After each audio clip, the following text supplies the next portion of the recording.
had been planning that trip for months. The idea of being away from the constant sound of phones, traffic, and people never seemed to leave my head. And when the chance finally came, I didn't hesitate. I had a small cabin lined up in a quiet area of the forest, not far from a lake but far enough from town that I would be truly alone. I wanted that kind of isolation, or at least I thought I did. It felt like the kind of thing a person should do at least once in their life. Go somewhere remote, cut away from everything, and spend a week in the silence of nature. The drive up had been longer than expected. The paved road turned into gravel, the gravel turned into a rutted dirt track, and by the time I reached the clearing where the cabin sat, my arms were sore from gripping the steering wheel and my shoulders ached from keeping control over every sharp dip and curve. But when I stepped out of the car and looked around, all that annoyance disappeared. The air smelled sharp and clean, full of pine and damp soil. The only sound came from a few insects buzzing near the trees. The cabin itself was small, built from dark wood that looked weathered but sturdy. A single front porch faced the clearing, and beyond that was nothing but thick forest that stretched in every direction. I unpacked slowly, making sure I set everything where I could find it. I had enough supplies for a week: food, water jugs, a portable gas stove, matches, a flashlight, a first aid kit, and a hunting knife. I had packed more for peace of mind than actual use. There was no electricity and no running water in the cabin, but that was the point. I wanted something stripped down and simple. The cabin had only one main room with a small wood stove, a table with 2 chairs, and a bed tucked against the far wall. There was also a door that led to a storage space where extra firewood and tools were stacked. The first day went by quietly. I walked the edge of the clearing, noting the trails that branched off into the woods. I set up a spot on the porch where I could sit with a notebook and write down whatever came to mind. By nightfall, the stillness of the place began to settle in. With no streetlights, the darkness around the cabin was complete. I lit a single lantern and placed it on the table. The glow only reached a few feet, and the rest of the room stayed in shadow. The woods outside seemed even darker, like a black wall pressing up against the windows. That first night, I slept fine. The silence took some getting used to, but it wasn't uncomfortable. The next day, I explored one of the trails leading north. The ground was damp and soft, and the forest seemed untouched. I didn't see another person, not even a sign of one. No footprints, no trash, nothing. It gave me the strange sense of being the only human out there. When I got back to the cabin, I made a small fire in the stove and cooked. It was on the 3rd night that I noticed something odd. I had gone to bed earlier than usual, and I woke up to the sound of a noise outside. It wasn't loud, but in the silence it was sharp enough to cut through sleep. It sounded like something brushing against the side of the cabin. My first thought was an animal. I stayed still, listening, and the sound came again, a scraping, like claws dragging lightly against the wooden wall. I sat up and held my breath. The noise stopped after a few seconds. I waited in the dark, staring at the faint outline of the window, expecting to hear it again. But nothing else happened. Eventually, I laid back down, convincing myself it had just been a raccoon or maybe the wind. The next morning, I went outside to check. The dirt near the cabin walls showed no clear tracks, only a few broken twigs and patches of pressed grass. I circled the cabin twice but found nothing unusual. I pushed the thought aside and spent the day writing and walking. Still, that night, when I lay down, I thought about the sound. I found myself listening too closely to the silence. The 4th night, I woke up again, this time to a sharper noise, something tapping against the window. My heart thumped as I lay there, staring into the black square of glass. The tapping came twice, then stopped. I forced myself to get out of bed, walked to the table, and grabbed the flashlight. My hand shook as I pointed it at the window and clicked it on. The beam reflected against the glass, blinding me for a moment. I saw nothing outside, only my own pale reflection and the trees beyond. I didn't open the door. I just stood there, light in hand, waiting until my breathing slowed. Then I went back to bed, leaving the flashlight on the table within reach. In the morning, I felt embarrassed. I checked outside again and found no sign of anything. The dirt looked undisturbed, The trees stood as they always did. Still, a small unease settled into me. I couldn't shake the image of something standing just outside that window, close enough to touch the glass. On the 5th day, I took a longer walk to try to push the thoughts from my head. I followed a narrow trail that wound through thick pines and ended at a small stream. The water was cold and clear, and I crouched to fill one of my bottles. As I did, I noticed something strange on the opposite bank. A piece of cloth caught on a low branch. It was dirty, torn, but clearly not from the forest. It looked like part of a shirt sleeve, frayed at the edges. I stood there staring at it for a long time. There were no footprints in the mud, no sign of anyone else, but the cloth bothered me. I didn't touch it. I filled my bottle, stood, and walked back quickly. When I returned to the cabin, the clearing felt different. The sun was lowering, shadows growing longer, and I couldn't shake the sense that the trees seemed to be watching. I forced myself to calm down, cooked some food, and tried to focus on writing. But that night, sleep didn't come easily. I finally drifted off, only to wake in the dead of night to the unmistakable sound of footsteps outside. They weren't heavy, but I could hear them moving slowly across the clearing, crunching the dirt and twigs. My body froze. The sound circled halfway around the cabin, then stopped. I waited in silence, every muscle tense, listening for more. Minutes passed, but the sound didn't come back. I lay awake until dawn, not daring to close my eyes again. The next morning, I decided to leave early. My plan had been to stay the full week, but something felt wrong. I began packing my supplies, folding things back into my bag. As I did, I glanced out the window and froze. Just at the edge of the clearing, where the trees began, stood a shape. It was a person, too far to see clearly, but close enough that there was no mistaking it. They stood still, facing the cabin, half hidden by the trees. My chest tightened. I didn't move for a long time. When I finally forced myself to look again, the figure was gone. The tree line stood empty, the clearing silent. I packed faster after that, heart racing, every sound outside putting me on edge. When I finally carried my bag out to the car, the feeling of being watched was so strong I could hardly breathe.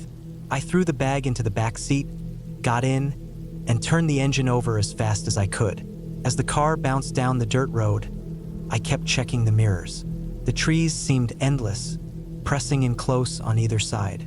My hands were slick on the wheel. Every bend felt like it hid something waiting for me. I didn't slow until the road widened and the forest finally broke.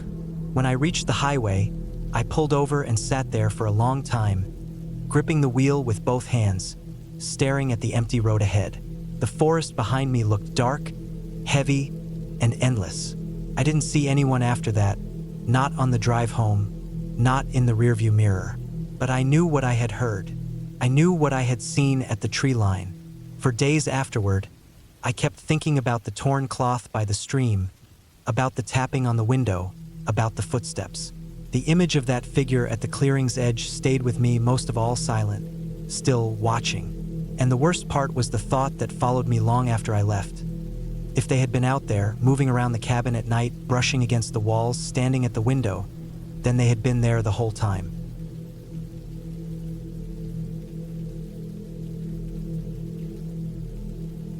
I had decided to spend a week alone at a cabin that belonged to a friend of mine. It was deep in the woods, far from any town or highway. The cabin sat on a clearing at the end of a narrow dirt road that seemed to go on forever. He told me that the place was quiet and peaceful, good for clearing my head and getting away from the noise of everyday life. I liked the sound of that. I wanted to sit by the fire, read, maybe take long walks, and just be left alone. The drive up was long. The road was rough and full of rocks, the trees so thick that the sunlight barely made it through in places. My car shook as I drove over dips and holes, and I had to go slow. It felt like I was heading into a place where people rarely went. I had filled my trunk with supplies: canned food, bottled water, a cooler with meat and bread, a small propane stove, lanterns, extra batteries, and a hunting knife.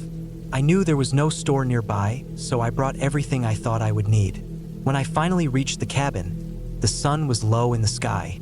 The cabin itself was old, made of logs with a sloped roof and a small porch. The wood was weathered, gray from years of rain and sun, but it looked solid enough. There were 2 windows in the front, one on each side of the door, and a small chimney sticking out of the roof. The place looked lonely, but that was what I wanted. I parked the car close and carried my things inside. The inside was simple. 1 large main room with a fireplace, a table with 2 chairs, and a single bed in the corner. The floor creaked under my boots, and dust rose up in the shafts of light coming through the windows. The air smelled old, like wood and earth. There was no electricity, no running water, and no phone service. Just 4 walls and a roof. That first night, I cooked some food on the propane stove, lit a lantern, and sat at the table eating while listening to the silence outside. It was strange how quiet it was.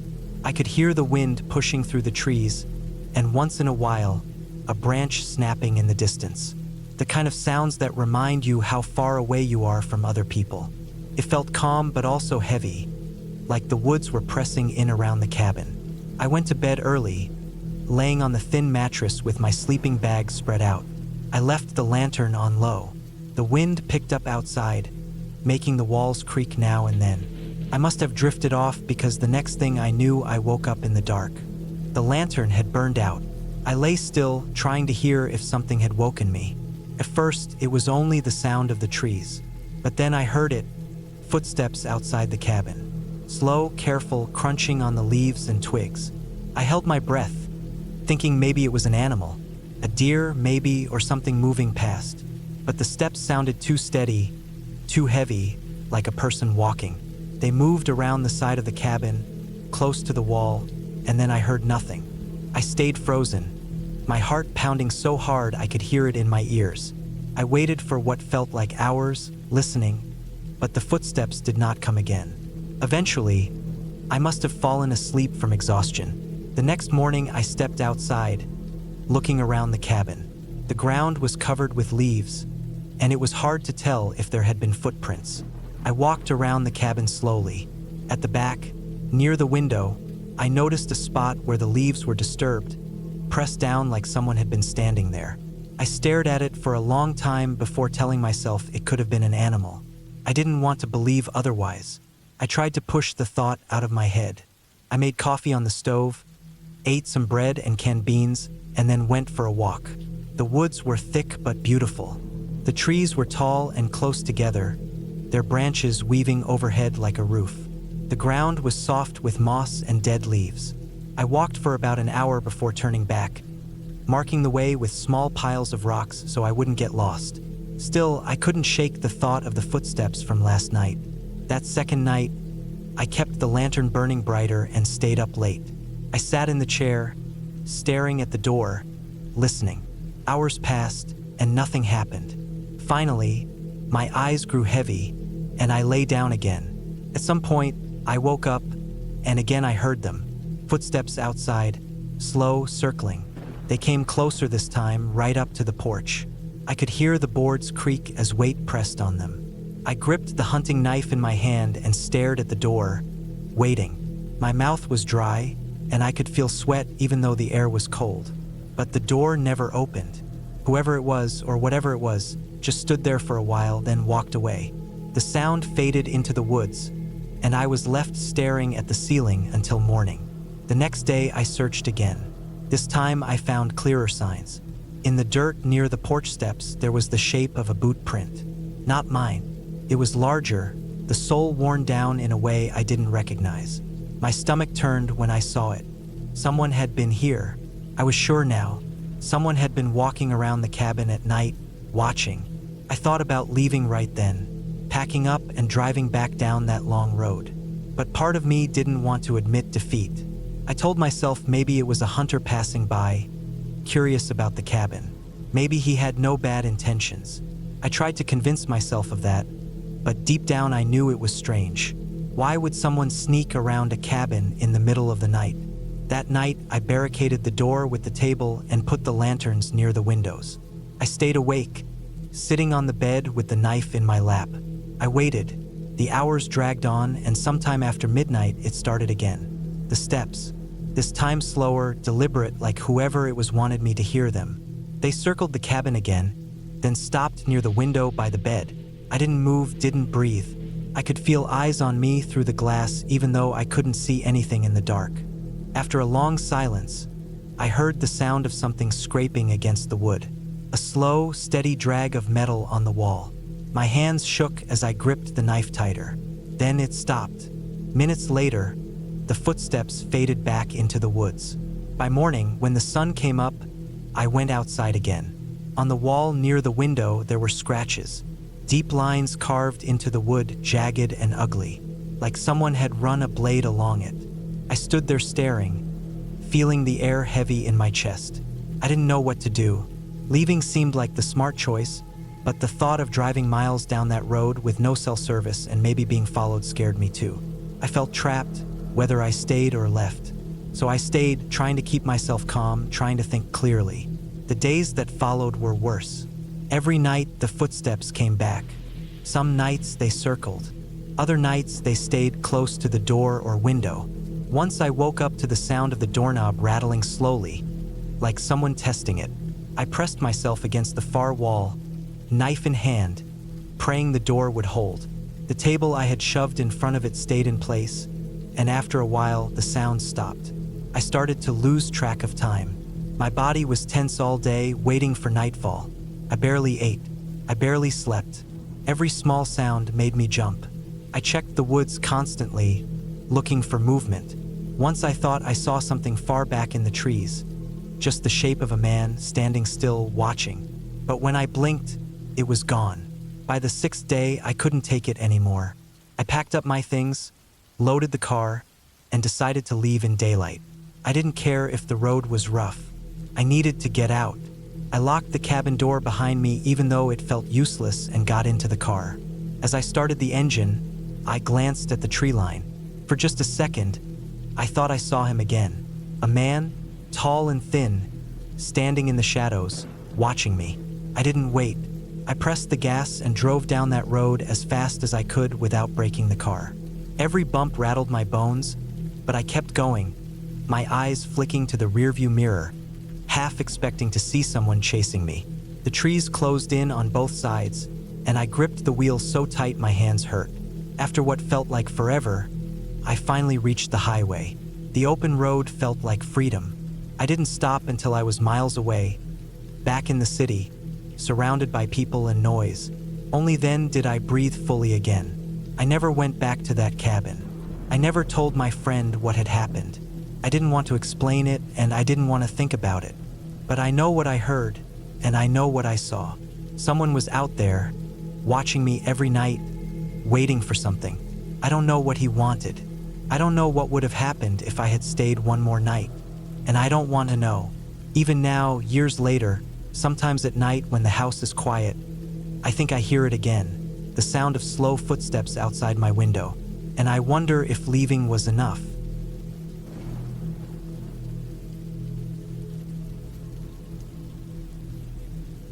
I went to the cabin because I thought I needed time away from everything. Life had been getting heavy, and the more I tried to keep up, the more I felt myself falling behind. I thought a week alone would clear my head. I rented a small cabin in the woods, far from the road, far from neighbors, the kind of place where you don't hear cars or see lights at night.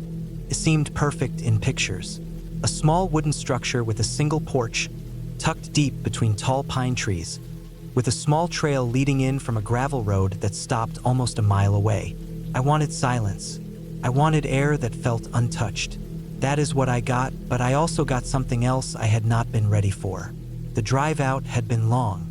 I stopped in the nearest town for food, fuel, and basic supplies because the man who rented the place told me in his email that once I reached the cabin, there was nothing close by.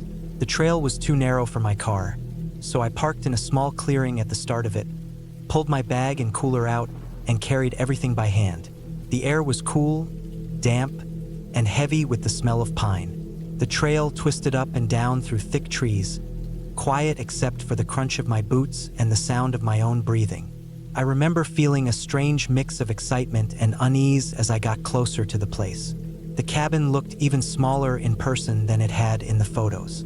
The wood was dark, weathered, and uneven in places, like it had been standing there longer than it should have. The porch sagged slightly, and the steps creaked when I put my weight on them. There was a single front door with a metal latch, a small window on each side, and the roof sloped down toward the back. It looked simple, plain, and quiet, which was what I thought I wanted. Inside, it was one single room. A bed against the left wall, a small wood stove in the corner, a table with 2 chairs by the window, and some shelves stacked with mismatched dishes and pans. The floor was uneven planks, old and worn smooth in the middle. It smelled of dust, smoke, and damp wood. I set my bag down, unpacked my food, and put water bottles by the bed. I sat on the chair by the window and let myself relax. For a few hours, it felt right. That first night was calm. I cooked some food on the small stove, ate, and lay in bed listening to the forest outside. At night, the woods were louder than I thought they would be. Crickets, owls, and the occasional snap of a branch echoed in the darkness. I tried not to think too much about it. I told myself it was just animals. I shut my eyes, and though the bed was thin and hard, I managed to sleep. The second day, I went out to explore the area around the cabin. There was a slope leading down behind it to a small stream that cut through the forest. The water was clear and cold, running fast over smooth rocks. I followed it for a while, letting the sound drown out everything else. There were no trails, no signs of other people, just endless trees.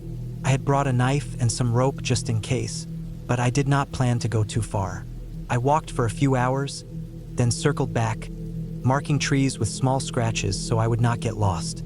Back at the cabin, I tried to settle into a routine. Reading, writing in a notebook, cooking simple meals. The quiet was heavy, but I thought that was the point. At night, though, the sounds outside seemed different. Not just animals. Sometimes I thought I heard movement close to the cabin. Slow steps on leaves, like someone circling. When I sat up and listened hard, it would stop. I told myself it was just deer or raccoons, but I could not shake the thought that it sounded heavier than that. On the third night, I woke to a sound that made my chest tighten. It was not a branch breaking, not the call of an animal. It was the distinct creak of the porch step. The same sound I had heard when I first walked up to the door. I lay still in the bed, my heart pounding so loud I thought it might give me away. I waited, straining my ears. Another creak followed. Something was moving slowly across the porch. I did not move. The walls of the cabin were thin, and the door was nothing more than old wood and a latch. I stared at the faint light of the window, trying to breathe quietly.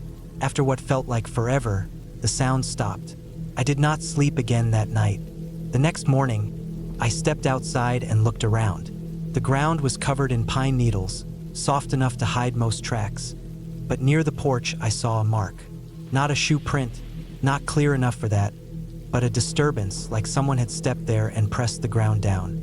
I told myself it could have been me, maybe from when I first carried my things in, but it did not look that way. The mark looked fresh. I spent the day restless, checking the windows, walking the perimeter, listening for anything out of place. By evening, I was exhausted, but I could not relax. I thought about leaving, but the trail was long. The sun was dropping, and the idea of walking out through the woods in the dark felt worse than staying put. That night, the noises came again. The steps on the porch. Slow, careful, almost testing. This time, I forced myself to get up. I moved as quietly as I could and picked up the knife I had brought. My hand shook, but I held it tight and went to the window. I leaned just enough to look out. The porch was empty. The trees beyond were shadows, thick and endless. I could see nothing, but I felt watched. I backed away and sat in the corner of the room with my knife in hand until the first light of morning broke. By the fourth day, I was unraveling. My thoughts ran in circles. Maybe someone knew I was here. Maybe they had followed me in from the trail. The cabin was too far from the road for anyone to stumble on by accident. Whoever it was, they had come here on purpose. I checked my supplies and realized how quickly I was running out of food. I had planned for a week, but my appetite had vanished, and most of what I ate felt forced. My body felt tired but too tense to rest. That afternoon, I walked back toward the gravel road where my car was parked. I wanted to see if anything looked disturbed. When I reached the clearing, my stomach dropped. The driver's side door of my car was slightly open. I knew I had shut it tight. I stood frozen for a long time before I forced myself to go closer. Inside, the glove box was open, papers scattered across the seat. Nothing obvious was missing, but everything had been touched. I shut the door and locked it, but the lock felt useless. I hurried back to the cabin before the sun dropped. Every sound in the woods felt closer now. Every shadow seemed to move. That night, the steps returned. This time, they went around the cabin. I heard leaves crunch slowly on one side, then the back, then the other side, as if someone was circling me. I held my knife and sat against the wall, my whole body shaking. When dawn came, I made my decision. I packed my bag, grabbed the rest of my food, and set out for the car. I did not care if I had to leave early. I just needed to be gone. When I reached the clearing, the car was gone. The empty space where I had parked gaped like an open wound. The tire marks were still there, leading away down the gravel road. Someone had taken it. I stood there in shock, staring at the ground, feeling my chest tighten until I could hardly breathe. The only way out now was on foot, but the nearest town was miles away, and I had no idea which direction to follow other than the long road. If I left, I would be exposed the whole way. If I stayed, I would be trapped. I went back to the cabin because I did not know what else to do. I barricaded the door with the table, stacked everything heavy I could find against it, and sat in the corner with my knife. Hours passed. The woods outside were silent. Then, as night fell, the steps returned again. Slow, steady, circling. This time, they stopped right at the door. The sound of the latch being tested made my blood run cold. A slow scrape of metal, a faint rattle of wood under pressure. I held my breath, gripping the knife so hard my hand ached. The door did not give. After a long moment, the sound stopped. I waited in the silence, ears straining, but there was nothing more. Eventually, I must have drifted off because I woke in the early light, still holding the knife, my body stiff and sore. The door was untouched, the latch still in place, but the table had shifted slightly, as if pushed from the other side. I knew I could not last another night.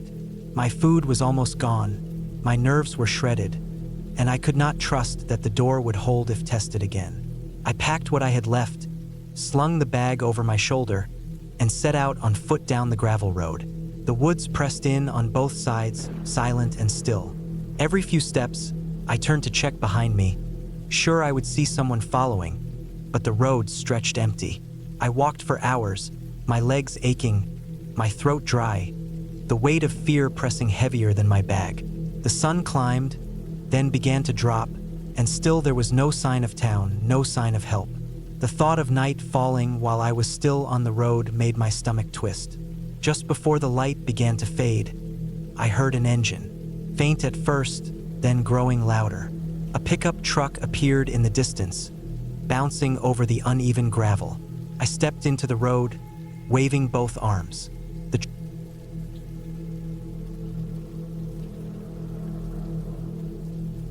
I went up to the cabin to spend a week away from everything. It was supposed to be a quiet break. Just me in the woods, no work, no people, no noise. The cabin sat about 3 miles from the nearest dirt road, surrounded by thick forest and a narrow trail that looked more like an old game path than anything people used often. It wasn't my cabin, but a friend of mine let me use it since he said he hardly ever went out there. He told me it had no cell service, no landline, no neighbors, just the woods and whatever I brought with me. At first that sounded perfect. I wanted silence, I wanted to be alone. But the reality of being that far cut off didn't hit me until after I carried my bags in and shut the heavy wooden door behind me. The cabin was simple. One small main room with a wood stove, a kitchen counter, an old fridge that ran on propane, and a table that had seen better years. Off to the side was a single small bedroom with a narrow bed and a dresser, and in the corner of the main room was a door leading to a bathroom with no plumbing. Instead, there was a composting toilet and a metal bin for water that had to be filled manually. I remember standing in the middle of the room with my backpack and cooler and thinking that it felt more like stepping into another time than just stepping into a vacation. First, it was relaxing. I unpacked, stacked the food I brought, and set up the lanterns I carried in since the cabin didn't have power. The silence outside was heavy, broken only by the sound of the wind pushing through the trees and the occasional crack of a branch falling somewhere in the woods. I noticed how different it was from even the quietest nights in town. There was no hum of cars, no dogs barking, no airplanes overhead. It was almost too quiet, like the silence pressed in on me until I became aware of every small sound I made inside. The first night I cooked on the small propane stove, ate in silence, and then stepped outside onto the porch. The air was cool and clean, the stars brighter than I'd seen in years. The forest spread out in all directions, dark and endless, and I felt both small and exposed. I listened for anything moving, but heard nothing, just the breeze. I went back inside, locked the door, and tried to sleep. That's when the quiet started to feel different.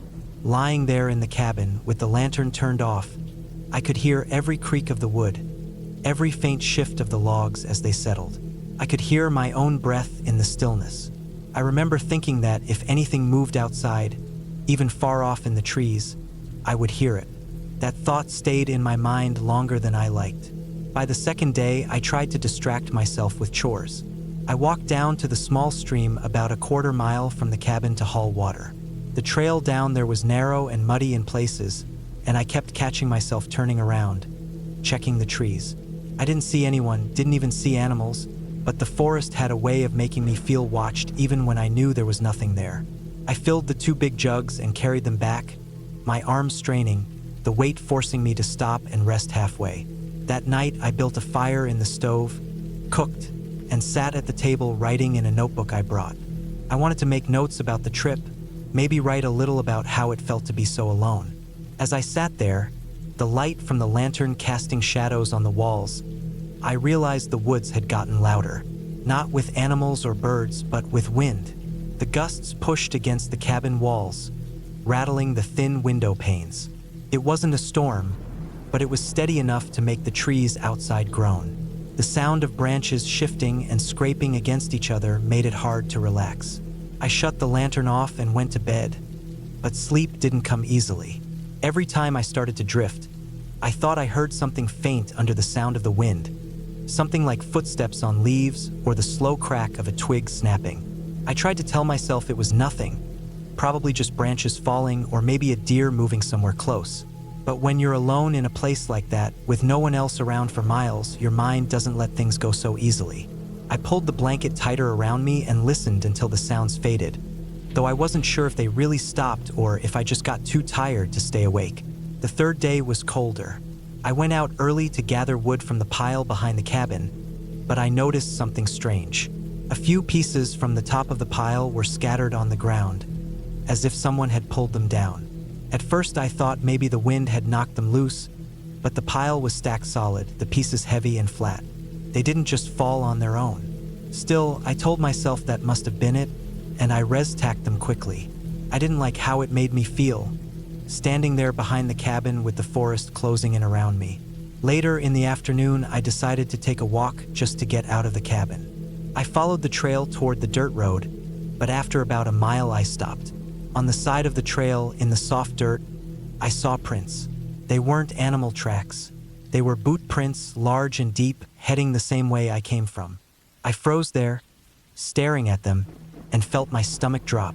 My boots left a different tread, and these looked fresh, pressed into the damp earth like they'd been made that morning. I bent down and studied them, following them a few yards before I stopped. They weren't mine. I was sure of it. I turned back and walked faster than I meant to, my head whipping around at every sound in the trees.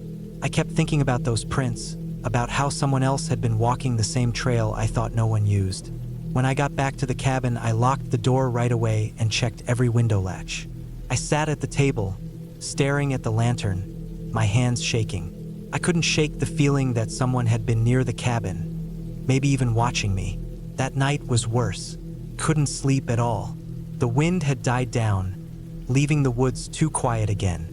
Around midnight, lying in bed with my ears straining, I heard it. A sound outside. Not wind, not branches. A step, then another. Slow, careful, crunching leaves just beyond the porch. My chest tightened so hard it hurt. I held my breath, listening, hoping it was my imagination. But then I heard the faint creak of the porch boards under weight. Someone was outside. I stayed frozen, staring at the dark ceiling, afraid to move, afraid even to breathe too loud. The steps came closer, stopped, then started again, this time moving along the side of the cabin. I pictured someone standing just outside the thin wall, listening the same way I was. My heart pounded so hard I thought whoever was out there would hear it. I wanted to get up, to check the window, but I couldn't bring myself to move. The sound lasted what felt like forever, but finally it faded, the steps moving back into the trees.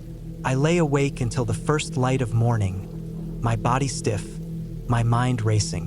When I finally forced myself up, I walked outside slowly, looking at the ground.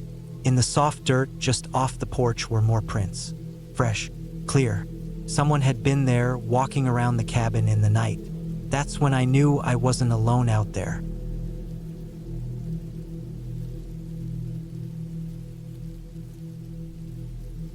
I had been looking forward to some quiet time away from everything for months. So when I finally got the chance to take a week off work, I drove out to the cabin I had rented deep in the woods. It was supposed to be a place where I could breathe, clear my head, and spend time away from people, phones, and all the noise of my daily life. The cabin wasn't anything special.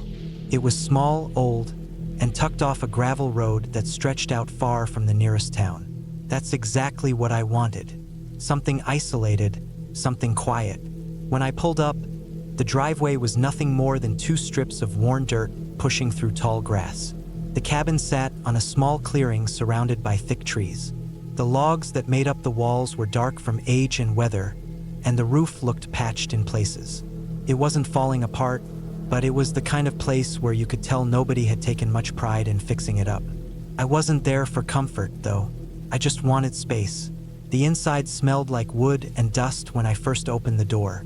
The air felt damp, like the place had been shut up for too long. There was a single main room with a bed against one wall, a small kitchen with an old stove, a fridge that hummed when I plugged it in, and a table with 2 chairs. In the corner was a wood stove with a pile of chopped logs stacked neatly beside it. It was simple, bare, and quiet. That was enough for me. The first day passed without anything unusual. I unpacked the little food I had brought with me, put some clothes in the dresser, and walked around the property to get familiar with the land. The cabin sat about 50 yards from a small pond that had green algae floating on the surface. Beyond that was just woods stretching in every direction. The air was cooler out here than in town, and the only sounds I heard were birds and the wind moving through the trees. By the time the sun dropped, I had a fire going in the stove, and I sat at the table with a lantern burning, reading an old paperback I had brought. The quiet at night was heavier than I expected. In town, even in the middle of the night, there were always distant sounds. Cars, voices, sirens, something. Out here, when the wind stopped, it was like being underwater. Total silence. I noticed it right away that first night, lying in bed, staring at the ceiling in the dark. My ears kept reaching for something, anything. A dog barking, a plane overhead, even a faint hum. But there was nothing, just silence pressing down hard. I told myself it would take a couple nights to get used to. The second day, I spent hiking the trails that cut through the woods around the cabin. The trees were thick, and the deeper I went, the darker it got. I carried a compass and kept checking it because the paths weren't always clear. There were stretches where it looked like nobody had walked through in years. Felt good, though, to move and sweat and feel the quiet out there. By the time I came back, I was worn out. I cooked some canned soup, sat by the stove, and let myself relax. It wasn't until that night that things started to feel different. I woke up in the middle of the night, not sure why. My heart was beating faster than it should have been for someone just waking up. I lay there listening, trying to figure out if it was a dream that had jolted me awake. The cabin was dark except for the faint orange glow of the fire burning down in the stove. First, I heard nothing. Then, faintly, something moved outside. It wasn't an animal sound. I had grown up around woods enough to know the difference between a raccoon digging through brush or a deer snapping a branch under its hooves. This was slower, heavier. It sounded like steps moving around just outside the cabin. I held my breath, straining to hear. The steps crunched faintly in the dirt, then stopped. The silence that followed was worse. I waited, barely moving, every muscle tight. Then the steps started again, this time moving toward the back of the cabin. I stared at the wall, picturing the ground out there, the trees pressed close around the clearing, and someone or something circling. I told myself it could be an animal, a bear, maybe, or even just the wind playing tricks with branches. But my gut told me it wasn't. These were careful steps, not random movement. I reached over the side of the bed, feeling around in the dark until my hand found the heavy flashlight I had put on the floor. I held it tight but didn't turn it on. The steps moved again, crunching faintly, then stopping. I waited, frozen in the bed, ears straining. After a long time, the sounds faded. I didn't hear them anymore, but I couldn't fall back asleep. I lay there for hours, staring at the dark, waiting for more noise. None came. When daylight finally broke through the windows, I felt like I hadn't slept at all. The next morning, I went outside and walked slowly around the cabin. The grass was wet with dew, and the ground was soft. I expected to see prints, maybe from a deer or something else. What I found instead stopped me cold. Near the back corner of the cabin, pressed into the dirt, were clear footprints. They weren't huge, but they were boots, human boots. Not mine. They circled the cabin and stopped near one of the windows. The prints were deep enough to be fresh, maybe from the night before. I stood there staring at them, my stomach twisting. Someone had been walking around the cabin in the middle of the night, stopping to look in. I felt exposed standing out in the open like that. The woods pressed in around me, thick and dark, and I had the sickening thought that whoever made those prints could be out there right now, watching. I went back inside, locked the door, and sat at the table for a long time, trying to think. I told myself it might have been a hunter or someone passing through, maybe curious about the cabin. But I couldn't shake the way the steps had sounded. Slow, deliberate, circling. Not someone just passing by. Someone checking the place out. The rest of that day, I couldn't relax. Every time I heard a sound outside, a bird, the wind, anything, I tensed. I kept looking out the windows, scanning the tree line. Nothing moved. That night, I couldn't bring myself to sleep. I left the lantern burning low and sat in the chair by the window, flashlight in my hand, staring out at the clearing. The fire in the stove burned down to embers, and the silence pressed in heavy. For hours, nothing happened. My eyes kept drooping, my head nodding. Then I heard it again. Steps. This time I knew I wasn't imagining it. They came from the side of the cabin, slow and steady, crunching in the dirt. My chest tightened, and I gripped the flashlight so hard my hand hurt. I stayed still, listening. The steps moved to the back just like the night before. Then silence. I couldn't take it anymore. I clicked the flashlight on and pointed it out the window, the beam slicing through the dark. It caught nothing but trees and the edge of the clearing. My heart hammered as I swung it around, but I didn't see anyone. I turned it off, sat back, and forced myself to stay still. For the rest of the night, I heard the steps come and go. Always slow, always circling, never rushing, never running away. Whoever it was, they weren't afraid. They were patient, watching. By morning, I was shaking from exhaustion. I went outside again and found more prints. Fresh ones, circling the cabin just like before. Some stopped directly below the window where I had been sitting with the lantern. They had been watching me while I sat there. That broke something inside me. I knew then this wasn't random. It wasn't someone passing through. Someone was out here watching me, and they weren't leaving.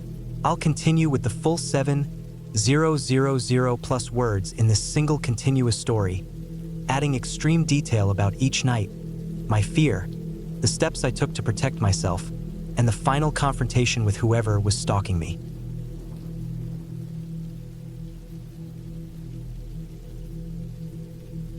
I had gone to the cabin because I needed to get away from everything for a while. Life in the city had been wearing me down, the constant noise, the stress from work, and the sense that I was always on edge. I had rented the cabin online, a small place tucked deep in the woods, several miles away from the nearest town. The photos showed a one-room wooden structure with a small porch, a fireplace, and basic furniture. There was no internet, no phone service, and no neighbors nearby. That was exactly what I wanted. I thought being alone in silence would reset my head and give me some peace. The drive out there had already set the mood. The dirt road that led up to the cabin twisted through tall pine trees and felt more isolated the farther I went. My car bounced over uneven ground, dust rising behind me, and I noticed fewer and fewer signs of people. No houses, no parked cars, not even signs nailed to trees. Just forest in every direction. When I finally reached the cabin, it looked even more remote than the photos. The wooden planks were weathered, the roof was dark from years of rain, and the porch sagged slightly on one side. Still, it stood solid. I parked beside it, carried my bags inside, and shut the door. The air inside smelled of old wood and dust. There was a single bed against the wall, a small table, 2 chairs, and a wood-burning stove. A couple of shelves held old cooking pans, some canned goods, and a lantern. There was no electricity. I unpacked, laid out the few things I brought, and sat for a while in the silence. At first, the stillness was pleasant. No traffic, no voices, no buzzing electronics. Just the wind brushing through the trees outside and the occasional creak of the cabin settling. That first night passed quietly. I cooked some pasta on the stove with a can of sauce, sat at the table, and ate by lantern light. When I lay down to sleep, I could hear the forest through the thin wooden walls, branches cracking, animals moving through the brush, and the steady song of insects. It wasn't unsettling at that point, just different from what I was used to. The second day, I went for a long walk around the woods. I followed no path, just moved through the trees, marking my route carefully so I wouldn't get lost. The forest felt endless. Tall pines, scattered birch, thick brush in places, open stretches in others. At one point, I came across a stream and followed it for a while. The water was cold and clear. I crouched down and drank some, then washed my face in it. The air out here was crisp, the sky wide and blue, and I felt better than I had in months. But later that evening, as I was sitting on the porch watching the woods darken, I started to notice how empty the place was. In the city, even at night, there's always light from somewhere, always noise, even faint. Out here, the forest went black quickly, and the silence thickened in a way that felt unnatural. I went inside, lit the lantern, and tried to read one of the books I had brought, but I kept glancing at the windows. That night, I had trouble sleeping. I kept hearing something outside. At first, it was just faint steps, like an animal moving through the brush. Then I thought I heard something closer, almost like something brushing against the side of the cabin. The sound would come, then stop, then come again. I tried to tell myself it was just deer or raccoons, but I couldn't shake the feeling that the noises were deliberate. At one point, I thought I heard a light scraping near the porch. I lay in bed with my eyes open, staring at the dark ceiling, until exhaustion finally pulled me under. The next morning, I checked around the cabin. There were no footprints that I could see, no damage to the porch, nothing out of place. I told myself my imagination was running wild because of how quiet it was out here. I made coffee, ate breakfast, and tried to shake off the unease. But the feeling grew stronger over the next couple of days. I began to notice details that bothered me. One morning, I found the door latch slightly open when I was certain I had bolted it the night before. Another time, when I came back from a walk, I thought one of my bags looked shifted, as if someone had gone through it. I tried to dismiss these things.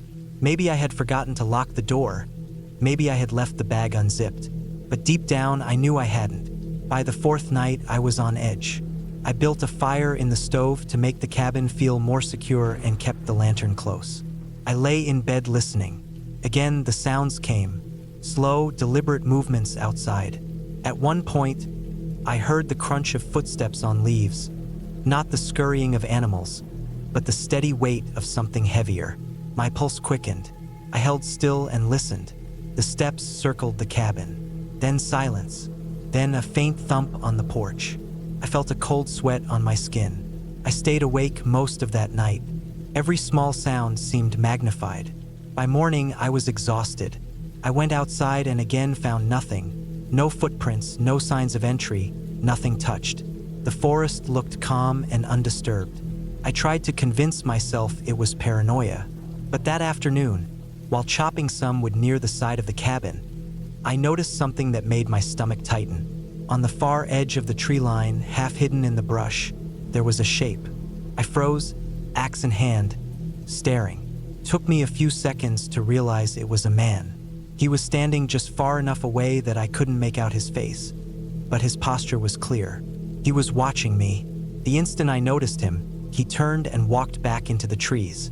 Not hurried, not running, just calmly disappearing into the forest. I stood there gripping the axe, my heart pounding. That was the moment I knew I wasn't imagining things. Someone was out there. Someone had been around the cabin at night, moving through the woods, watching. I went back inside and locked the door. For the rest of the day, I stayed inside, peeking through the window every few minutes, trying to see if he came back. I didn't spot him again, but the knowledge that he was out there pressed on me. The silence of the woods no longer felt peaceful, felt threatening. That night was the worst. I barely slept at all. Every sound outside kept me tense. At some point deep into the night, I heard the porch creak again, then a slow dragging sound across the boards. I gripped the axe and sat upright in bed, my eyes fixed on the door. The dragging sound stopped, followed by silence that lasted so long I began to think I had imagined it. Then came the faintest pressure on the doorknob, the metal turning slightly. The bolt held, but the knob twisted once, twice, then stopped. I sat frozen in the dark until morning. When daylight came, I checked the porch. There were faint scuff marks on the wood that hadn't been there before. Whoever it was had come right up to the door and tried to get in. I realized then that I couldn't stay. The cabin was miles from anyone, and I had no phone service. If something happened, nobody would know. I packed my things quickly, loaded the car, and was about to leave when I noticed something that made my chest tighten even more. Behind the cabin, near the tree line, there were signs of a small fire, charred sticks, a patch of blackened earth, and a few footprints leading away. Someone had been camping there, watching me for days. I got in the car and drove fast down the dirt road, my hands gripping the wheel tightly. Every time the trees opened, I looked into the woods, half expecting to see him standing there again. The farther I drove, the lighter I felt, until finally I reached the main road and the sense of relief nearly made me dizzy. When I returned the keys to the rental office, I didn't explain much. I just told them I had to cut my stay short. They didn't ask questions. I drove straight back to the city, back to noise and people and lights. For the first time, I felt grateful for it. Even now, months later, I think about that man, about how long he might have been there, watching me, circling the cabin at night. I think about what might have happened if the bolt hadn't held, or if I had stayed one more night. I will never know what his intentions were, and that unknown is what keeps me awake sometimes. All I know is that I'll never go back to a cabin like that again. The silence of the woods isn't peaceful to me anymore. It's a cover, a place where anything or anyone can hide.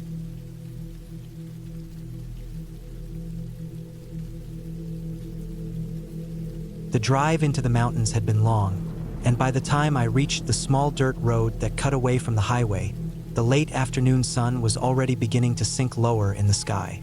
The road itself was narrow, filled with potholes, loose gravel, and broken branches that had fallen from the tall pines on either side. The forest was thick, dense enough that I could only see a short distance through it before the trees swallowed up the view completely. The cabin I had rented sat somewhere down this road, far enough away from the nearest town that I knew I wouldn't be hearing cars, or people, or much of anything except the sounds of the woods themselves. I had chosen this place because I wanted to get away. I wanted quiet, peace, and isolation. The listing had said it was an old hunting cabin, built decades ago but repaired recently enough to make it livable. There was supposed to be electricity, but no cell service, no internet, and no neighbors within a couple of miles. That had sounded perfect when I booked it. At that time, I imagined long nights by the fireplace, reading or writing, mornings filled with coffee and the sound of birds, afternoons spent walking trails that cut through the forest. It had all seemed so simple in my head, but the deeper I drove, the more uneasy I felt. The road twisted and wound through the woods, the trees closing in so close to the truck that branches scraped along the side mirrors. I checked the directions again on the printed sheet the rental company had given me, since my phone was already showing no signal. According to the paper, the cabin was 4 miles down this road, past a wooden marker, and then up a small incline. Felt longer than that. My speed was slow, crawling almost, because I didn't want to risk getting stuck. Finally, after what felt like forever, I saw the marker. A tall wooden post with a red band of paint around the top. I turned up the incline, the truck straining as it climbed the rough ground. At the top, the trees broke enough to reveal the cabin. It sat in a small clearing, the roof dark with age, the wood walls weathered. There was a porch that ran along the front, its boards looking uneven. A single chimney rose up the side. There were 2 windows visible, both with old, thin curtains pulled closed. The driveway was nothing more than flattened grass and dirt, but it was enough to park. When I cut the engine, the silence hit me immediately. It wasn't the kind of silence that felt calm. It was heavy, deep, and strange, as if the forest around me had swallowed every sound. I sat there for a minute, staring at the cabin, feeling like I had just stepped into a place far removed from everything I was used to. The key was under a flat stone near the steps, just like the note had said. I unlocked the door, the hinges squealing as it opened. The air inside smelled musty, old wood mixed with the faint scent of smoke, as though the place had been closed up for a long time. Dust clung to everything. The main room had a fireplace made of rough stone, a couch that looked like it had been dragged from a thrift store years ago, a wooden table with 2 chairs, and a single bare light bulb hanging from the ceiling. I checked the small kitchen in the back. There was a sink, a tiny refrigerator, and a couple of cabinets with mismatched dishes. The bathroom was barely more than a closet with a shower and toilet. The bedroom had a single bed with a thin mattress, a wooden dresser, and a small window that faced the woods. It was simple, exactly what I expected, but as I walked through it, I felt the same uneasy pressure that had crept up while I was driving. It wasn't fear, not yet, just a kind of awareness, like I had walked into a place that didn't quite belong to me. I unpacked what little I had brought: clothes, food, a few books, a flashlight, and a hunting knife that I kept in the truck. I set my things in the bedroom, then went back out to sit on the porch. The forest stretched out around me, silent except for the faint rustle of wind through the branches. The sun was sinking fast, painting the sky orange through the trees. That first night, I built a fire in the fireplace, cooked a simple meal on the stove, and tried to read. But I kept finding myself distracted, staring at the window, listening. The silence pressed in from all sides. In the city, there's always some background noise: cars, sirens, people talking, televisions in nearby apartments. Out here, there was nothing. Every small sound carried: the creak of the house settling, the crackle of the fire, the faint tap of a branch against the roof. When I finally went to bed, it took me a long time to fall asleep. Every time I shut my eyes, I thought I heard something outside: twigs snapping, soft footsteps in the grass. Each time I sat up, it was just silence again. I told myself it was animals, maybe deer moving through the woods, maybe raccoons digging for food. That explanation made sense, but it didn't calm me much. The next morning, the unease hadn't gone away. If anything, it felt stronger. The forest outside was quiet, too quiet. I walked a short way down one of the trails, just to stretch my legs. The path was narrow, cutting between tall trees, the ground covered in dead leaves. I walked for maybe half a mile, then turned back. The whole time, I felt like something was watching me. That afternoon, I chopped some wood from the small stack of logs beside the cabin. The axe was dull, the handle cracked, but it worked. The sound of chopping broke the silence for a while, and it almost felt good, grounding me in something physical. But even then, I caught myself pausing, looking into the trees, convinced I saw movement. Each time, there was nothing. The second night was worse. I lay in bed, the room dark except for the faint glow of dying embers in the fireplace. At some point in the middle of the night, I woke up to a sound outside. It wasn't an animal. It wasn't random. It was steady, slow, deliberate. Footsteps moving across the porch. I froze, every muscle tight, my breath caught in my throat. The boards of the porch creaked under the weight, one step at a time. Then silence. I waited, straining my ears. A long moment passed, then I heard it again. Just one step this time, closer to the door. I grabbed the flashlight from the floor beside the bed and clicked it on. The beam cut across the room, bright and harsh. I pointed it at the window, but the curtain blocked the view. My heart hammered as I stood, slowly moved toward the window, and pulled the curtain aside just an inch. Nothing. The porch was empty, but the unease didn't leave. I stood there for what felt like forever, watching, waiting. No more steps came. Finally, I crawled back into bed, though I didn't sleep for the rest of the night. The next day, I searched around the cabin. The dirt and grass showed no clear footprints, nothing I could point to. But near the steps, I noticed the faint mark of a boot sole pressed into the mud. Not deep, not fresh, but clear enough that it didn't look like something left behind weeks ago. I told myself it could have been from whoever had been there last, or from whoever dropped off supplies. But deep down, I knew better. By the third night, I was on edge. I locked the door, checked the windows twice, and kept the flashlight and knife on the nightstand. Sleep came in short, broken pieces, my body tensing at every noise. Around midnight, I woke again to the creak of the porch. This time it was faster, moving from one end to the other. Then a soft thump, like someone jumping down into the dirt. I held my breath, listening. The sound of footsteps circled the cabin, slow and careful, crunching leaves and breaking twigs.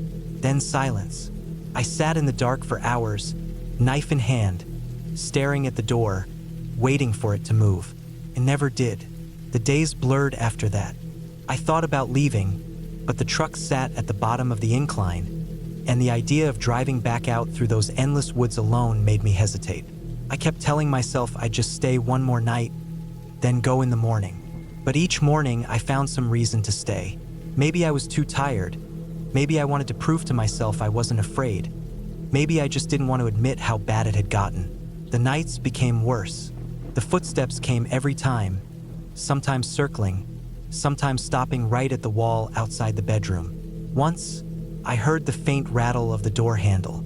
Another time, I woke to find the window in the kitchen cracked open half an inch, though I was sure I had closed it before bed. The final night, it all came to a head. I had gone to bed early, knife and flashlight ready as always. Sometime deep in the night, I woke to the sound of wood splintering. The door. Someone was trying to force it open. The boards groaned under the pressure, metal squealing as the lock strained. My chest tightened, my body froze, but then instinct took over. I grabbed the knife, grabbed the flashlight, and backed into the corner of the room. The sound grew louder, harder. Then, with a final crack, the door gave way. I killed the flashlight. Darkness swallowed the room, but I didn't want to give away my position. The floor creaked as heavy steps moved inside. Slow, steady, searching. I crouched low, my hand trembling around the knife. The figure moved closer, pausing every few steps.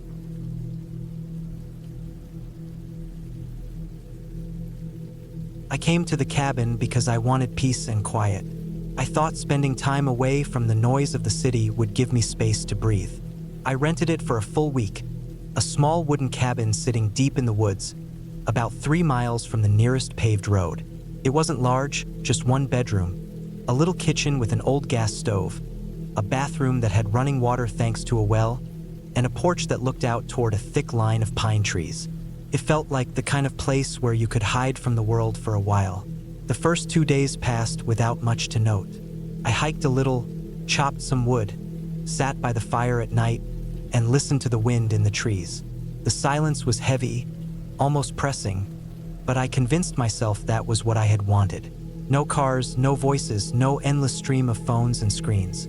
Just air, trees, and me. By the third night, I started to feel uneasy. It wasn't anything I could point to at first, just small things. When I came back from gathering wood, I thought I saw the cabin door shift slightly, as if it had been touched, but I knew I had shut it tight. Another time, while sitting on the porch, I thought I heard a branch snap too close to the tree line. Could have been an animal. There were deer out here, maybe foxes, but something about the sharp crack made me pause, and I sat there longer than I meant to, staring into the dark, waiting for a shape to move. Nothing did. I brushed it all off. People imagine things when they're alone too long. The mind fills empty space with shadows. That's what I told myself. On the fourth day, I went on a long hike, following a dirt trail that wound through the hills. I didn't take my phone because I wanted to disconnect. I carried only a small backpack, some food, and a map the owner of the cabin had left inside. The hike was peaceful, though I couldn't shake the feeling of being watched. I would stop, stand still, and listen. The forest went dead quiet sometimes. No birds, no rustling, just the sound of my breathing and the faint pressure of silence pressing in. When I came back late that afternoon, I noticed something strange. A set of boot prints in the dirt near the porch. They weren't mine. My boots had a deep, wide tread. These prints were narrow and smaller, as if made by a different kind of shoe. They came from the tree line, stopped at the porch steps, and then turned back. I stared at them for a long time, trying to reason it out. Maybe a hunter had wandered close. Maybe a hiker passing through had been curious. But why walk right up to the steps and then leave? That night, I locked the door, checked the windows twice, and sat inside with the lights off. I didn't sleep much. By the fifth day, my nerves were worn thin. Every sound outside seemed sharper, closer. When I went out to the shed behind the cabin to grab more firewood, I noticed something else. The small lock on the shed door had fresh scratches around it, like someone had tried to pry it open with a tool. I touched the marks, ran my fingers along the grooves, and felt my stomach turn. It hadn't been like that before. That's when I started to realize I wasn't just imagining things. Someone had been here.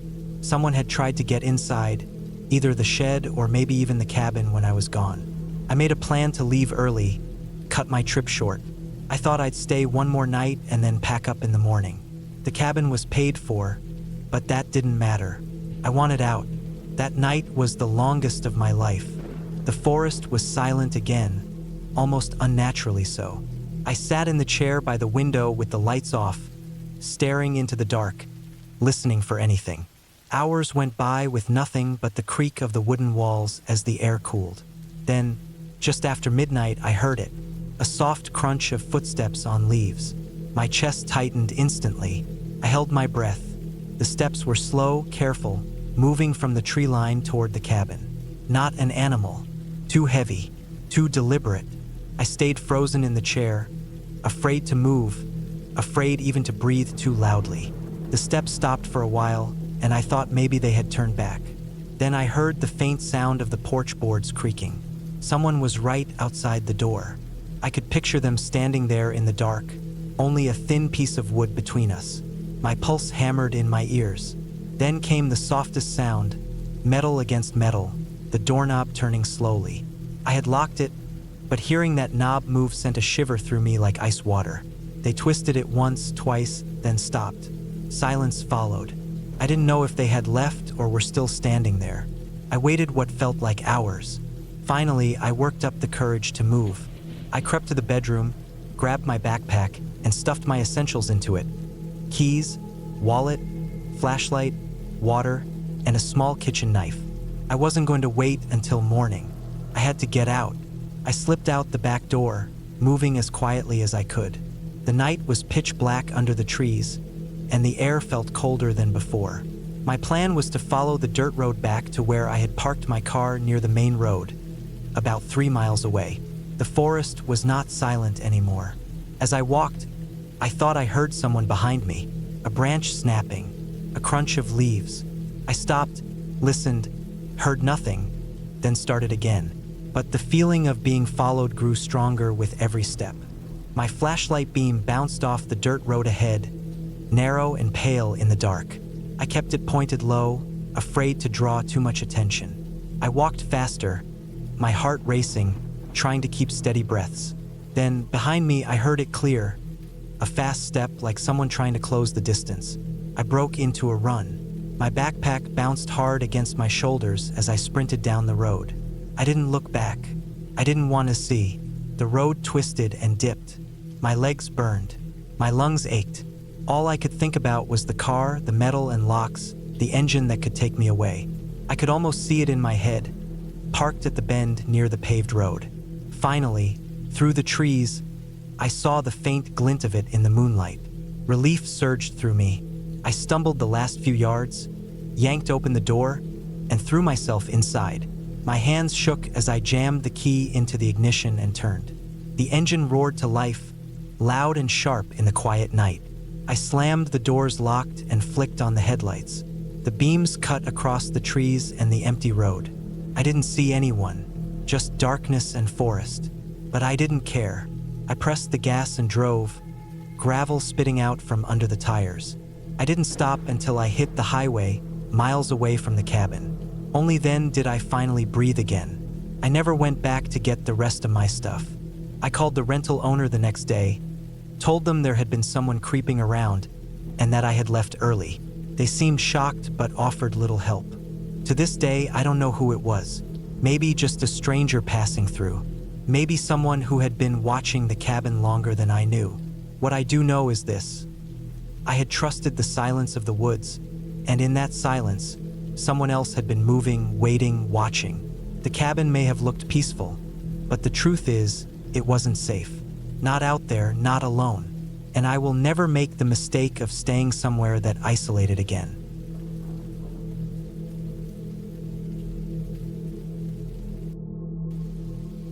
I decided to spend a few days alone in a cabin that belonged to a family friend.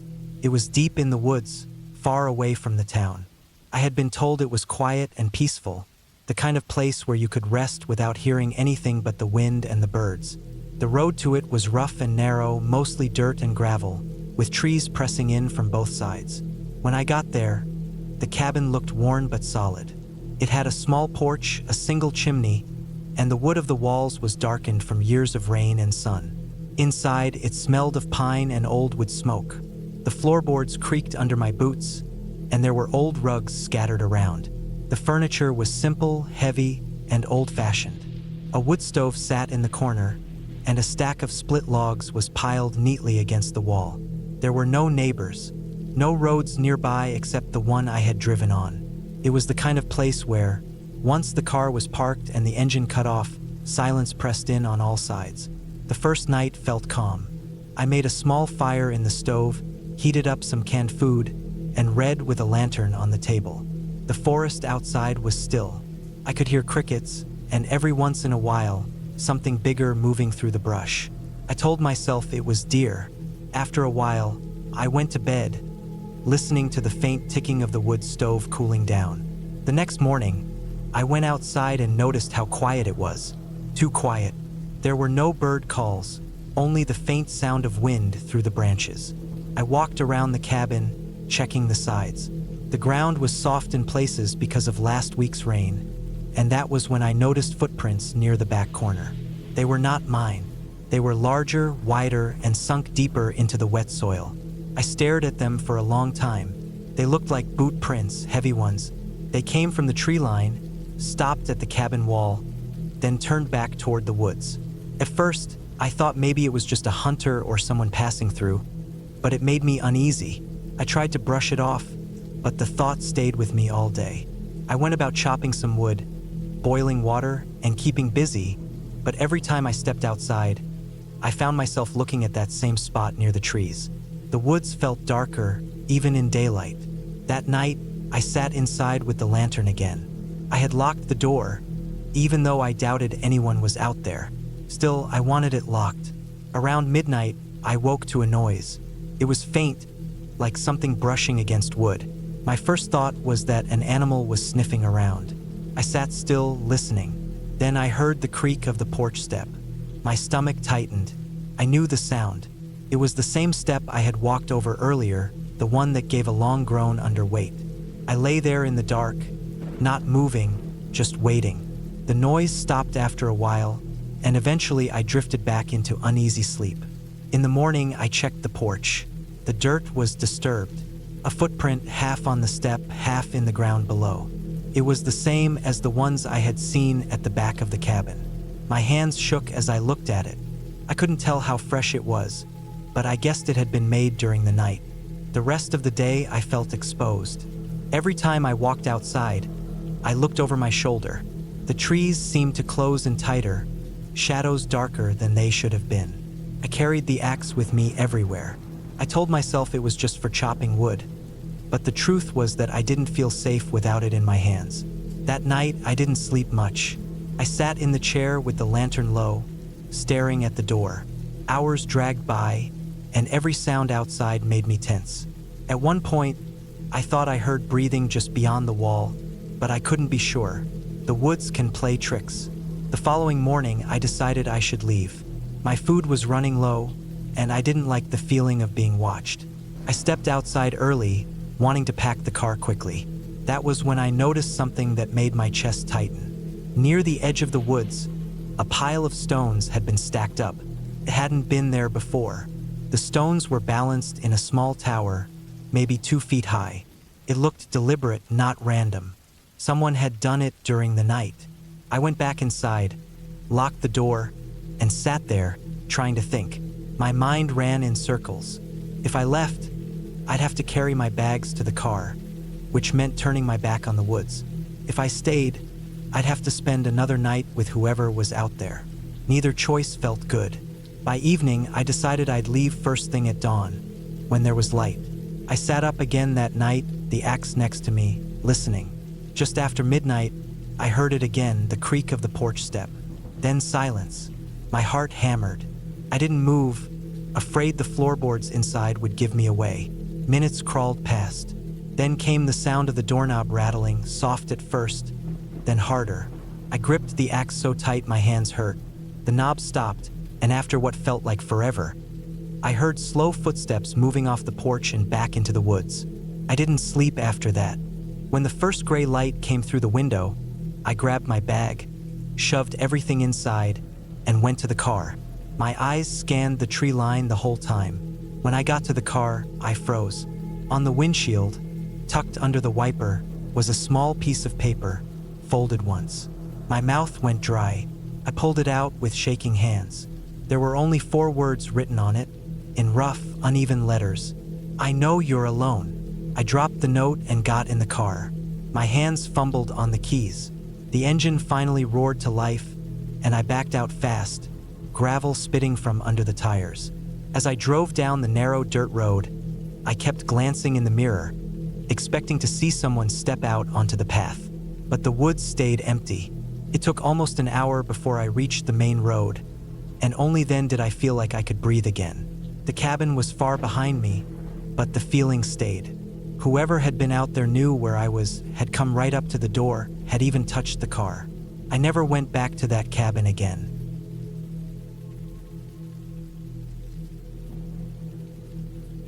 I had rented a small cabin deep in the woods for a week, thinking it would give me some peace away from work and people. It was late fall, the kind of season where the leaves had already turned and most of them were already on the ground, leaving the trees mostly bare and the air sharp. The cabin wasn't big, just 1 bedroom, a kitchen with an old stove, a small living area, and a bathroom that barely fit a shower. There was no cell service once I drove past a certain point, and the owner had warned me about that when I booked it. He told me there was a landline for emergencies, but not to count on much else. The road leading up to the place was rough, a single dirt track that climbed uphill and twisted between thick forest. When I pulled up that first afternoon, the place looked simple and a little worn. Wooden walls darkened by age, a tin roof with patches of rust, and a porch that leaned just slightly as if the whole cabin tilted forward. It sat alone with no other houses in sight, only forest all around and a faint trail that led down toward a creek I could hear but not see. The first day was quiet. I unpacked my bag, made some coffee, and sat outside listening to the wind pushing through the trees. The silence was heavy but not unpleasant. I felt like I was cut off from everything stressful. I read, I cooked, I went for a short walk near the creek, and I turned in early. It was the second night when I first noticed something that unsettled me. I had gone to bed around 10, and sometime later, maybe around midnight, I woke up for no reason. I lay still in the dark, listening. That was when I thought I heard movement outside. At first, I assumed it was an animal. The woods were full of deer, raccoons, maybe even a bear. But the sound wasn't quite like that. It was softer, almost careful, like steps on leaves trying not to make too much noise. I got out of bed slowly and stood near the window, pulling the curtain just a little to look out. The night was dark with no moon, but I thought I saw the faint outline of something between the trees, a shape standing still.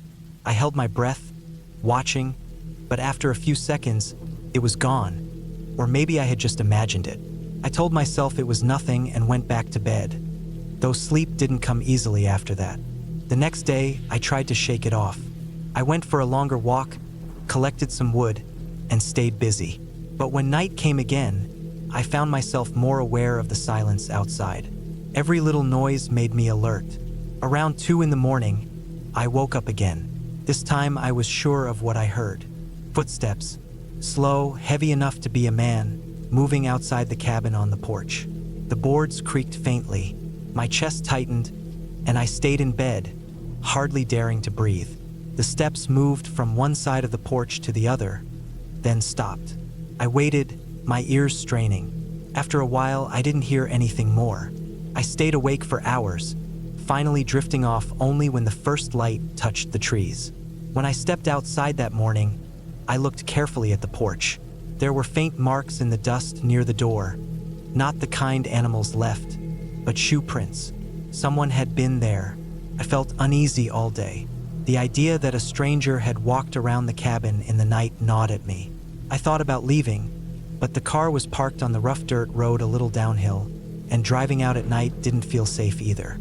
I told myself I would leave the next morning if anything else happened. That night, I kept the lights low and stayed in the chair near the window, listening. The forest was dead quiet, no insects, no wind. Around midnight, I saw it again, a figure moving between the trees. This time I was sure, a man, tall, broad-shouldered, walking slowly and stopping to look toward the cabin. My skin went cold.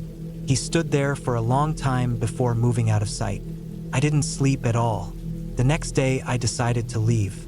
I packed my bag, carried it to the car, and tried to start it.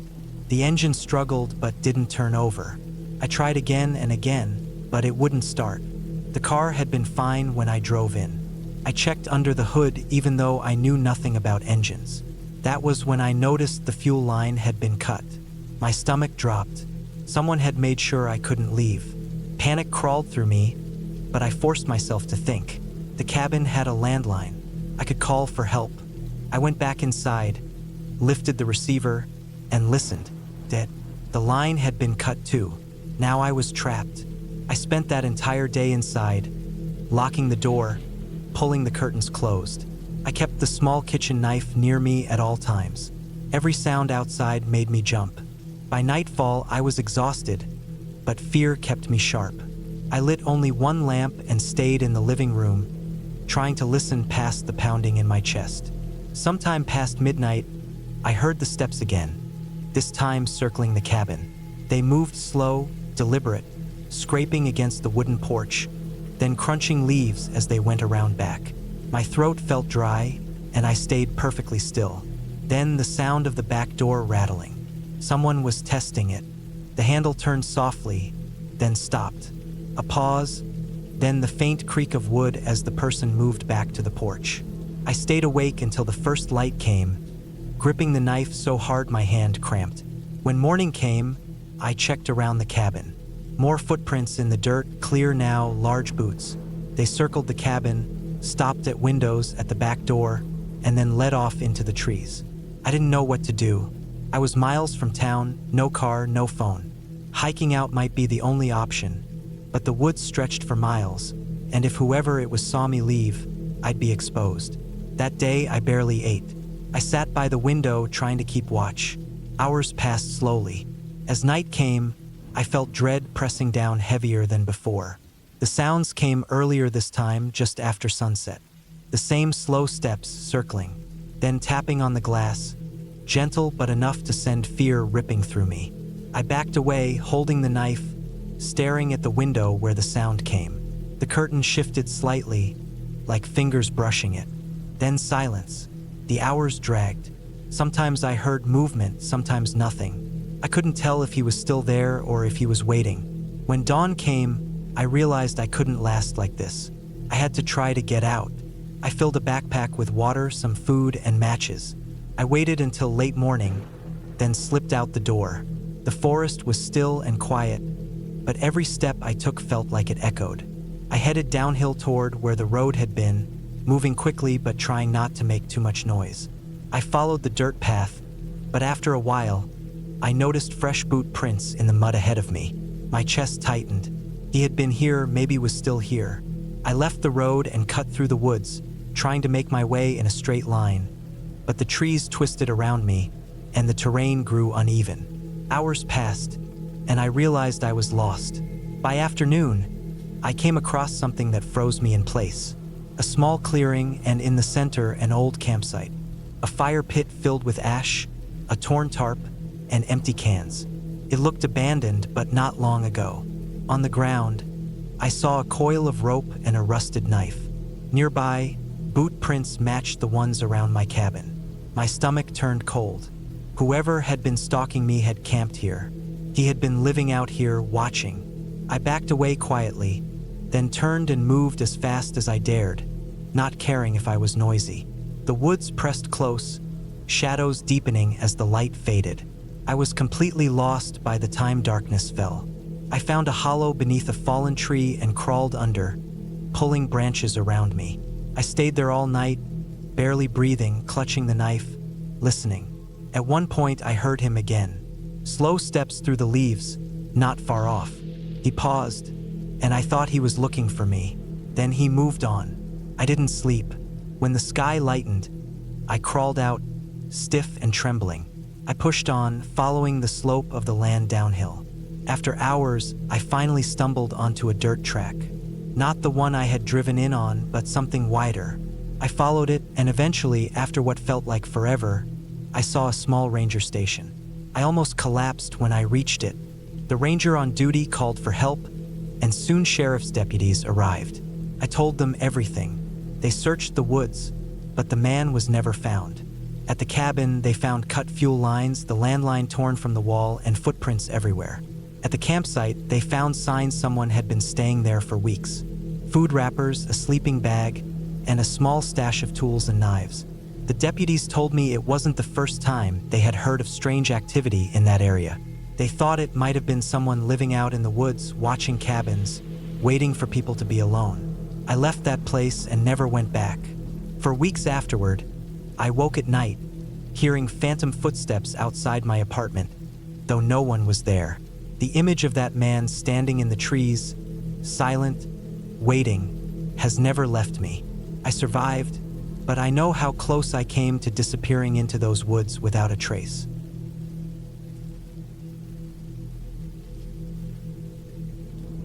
I had decided to spend a week alone at the cabin in late autumn, just before the snow would start piling up and the roads would close.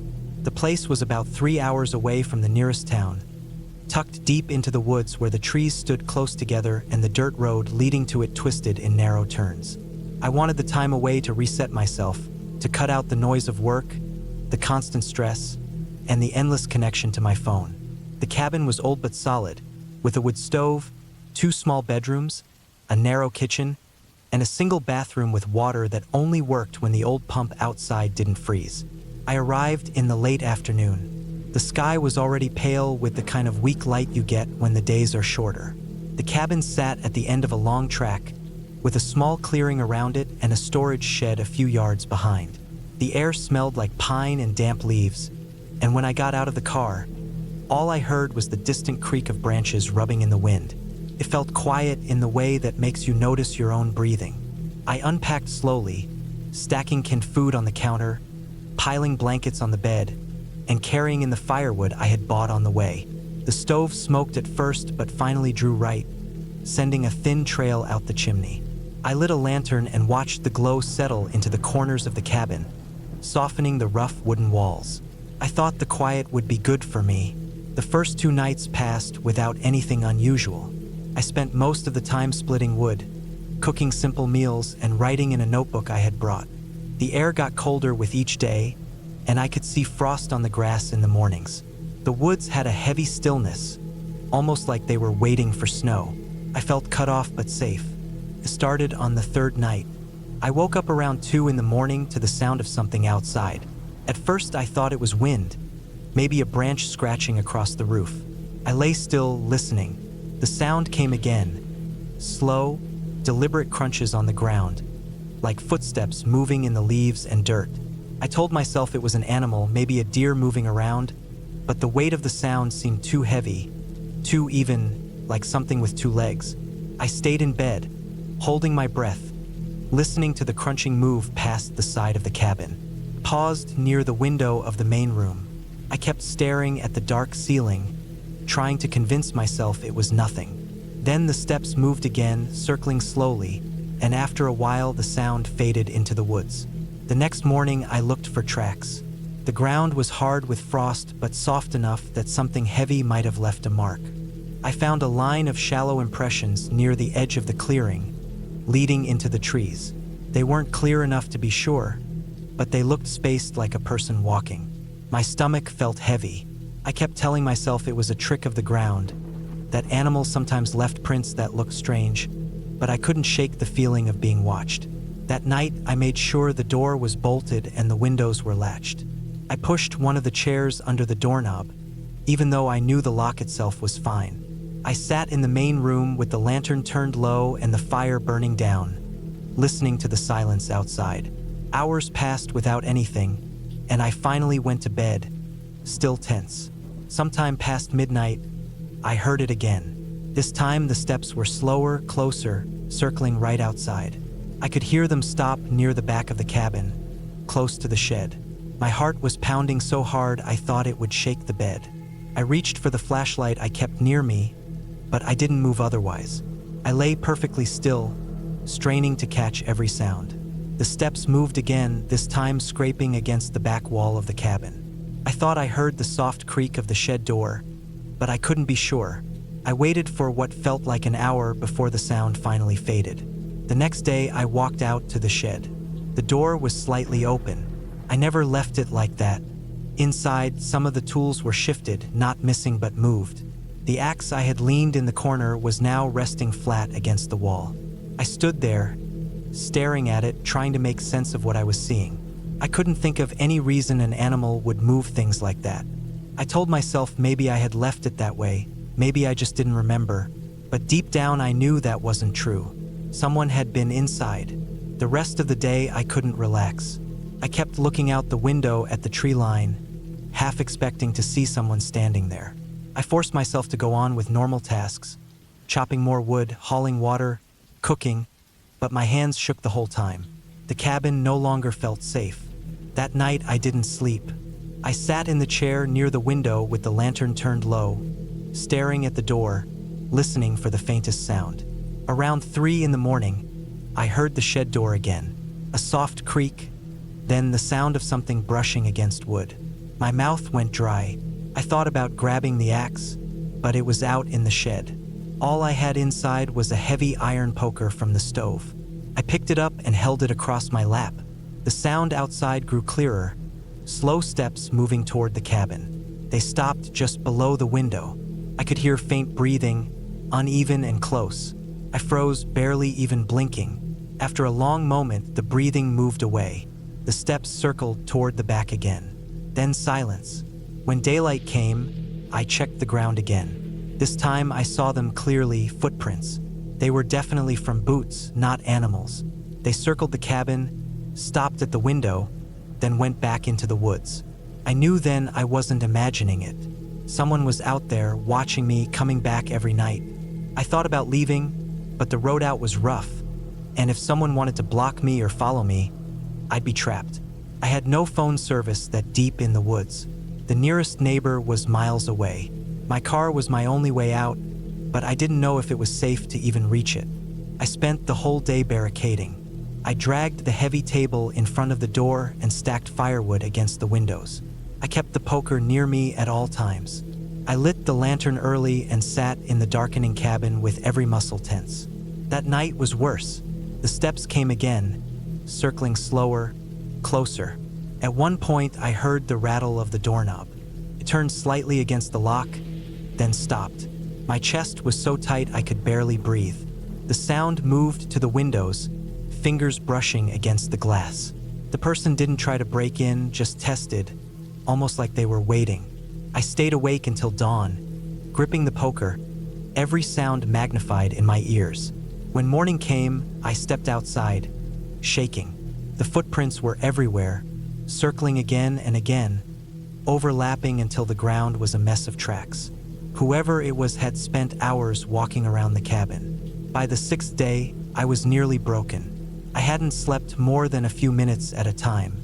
My food was running low because I couldn't focus enough to cook. I started hearing things inside the cabin, faint creaks that made me think someone had gotten in while I wasn't looking. I checked every corner again and again, but I never found anyone. Still, I couldn't stop checking. That night, instead of waiting inside, I made a plan. I would sit in the dark, lantern out, and wait by the back window with the poker. If they tried the door again, I'd be ready to fight. My hands shook as I gripped the iron. My heartbeat was so loud I thought it would give me away.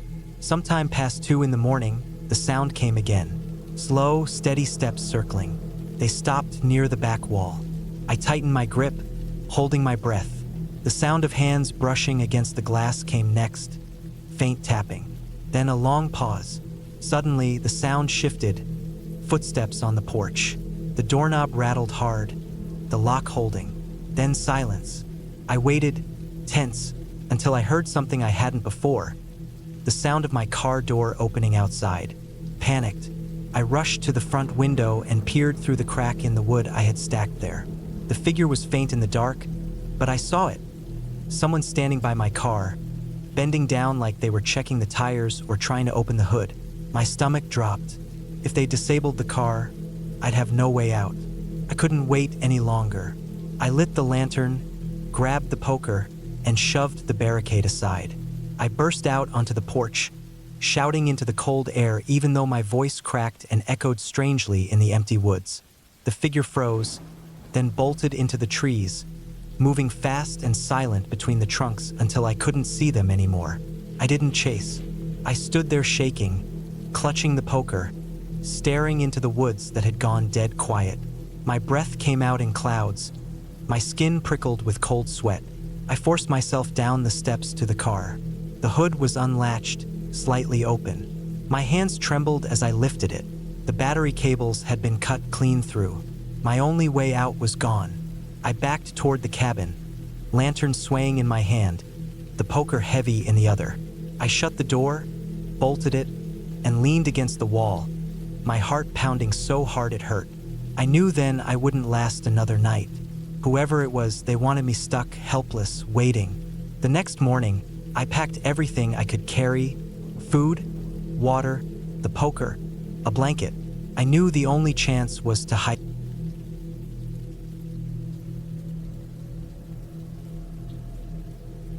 I arrived at the cabin just before sunset. The drive had been longer than I thought it would be, and the last stretch of road was nothing more than a rough dirt path that twisted through the woods. My hands felt stiff on the steering wheel when I finally parked in front of the small wooden structure. The place looked old but solid, sitting in the middle of tall pine trees with no other houses in sight. I had rented it for a week to get away from noise, from work, and from people. I thought it would be quiet and peaceful. I didn't know that the quiet could turn into something else, something that made my skin crawl. I carried my bags inside, pushing the heavy door open. It squeaked in a way that echoed through the small space. The cabin was simple. One room with a small kitchen in the corner, a bed against the far wall, a fireplace made of stone, and a table with 2 chairs. There was a door that led to a tiny bathroom with an old sink, a toilet, and a shower that looked like it hadn't been used in years. The air smelled faintly of damp wood and dust. I dropped my bags by the bed and stood there for a minute, listening. The woods outside were alive with sounds: birds, the wind moving through the trees, and the distant rush of a stream somewhere beyond. Inside, it was quiet, too quiet. I told myself it was just because I wasn't used to it.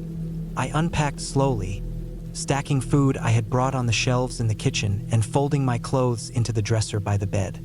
The cabin had electricity, but it came from a small generator outside. I could hear it humming faintly through the walls. There was no phone signal. I knew that before I came, but now that I stood inside, it felt heavier, like I had cut myself off from the world more than I realized. When it grew darker, I lit the oil lamp that sat on the table and started a fire in the fireplace. The crackle of flames filled the room and made the shadows on the walls move. I made myself something simple to eat, sitting at the table while the forest outside turned completely black. There were no streetlights, no glow from distant towns, nothing.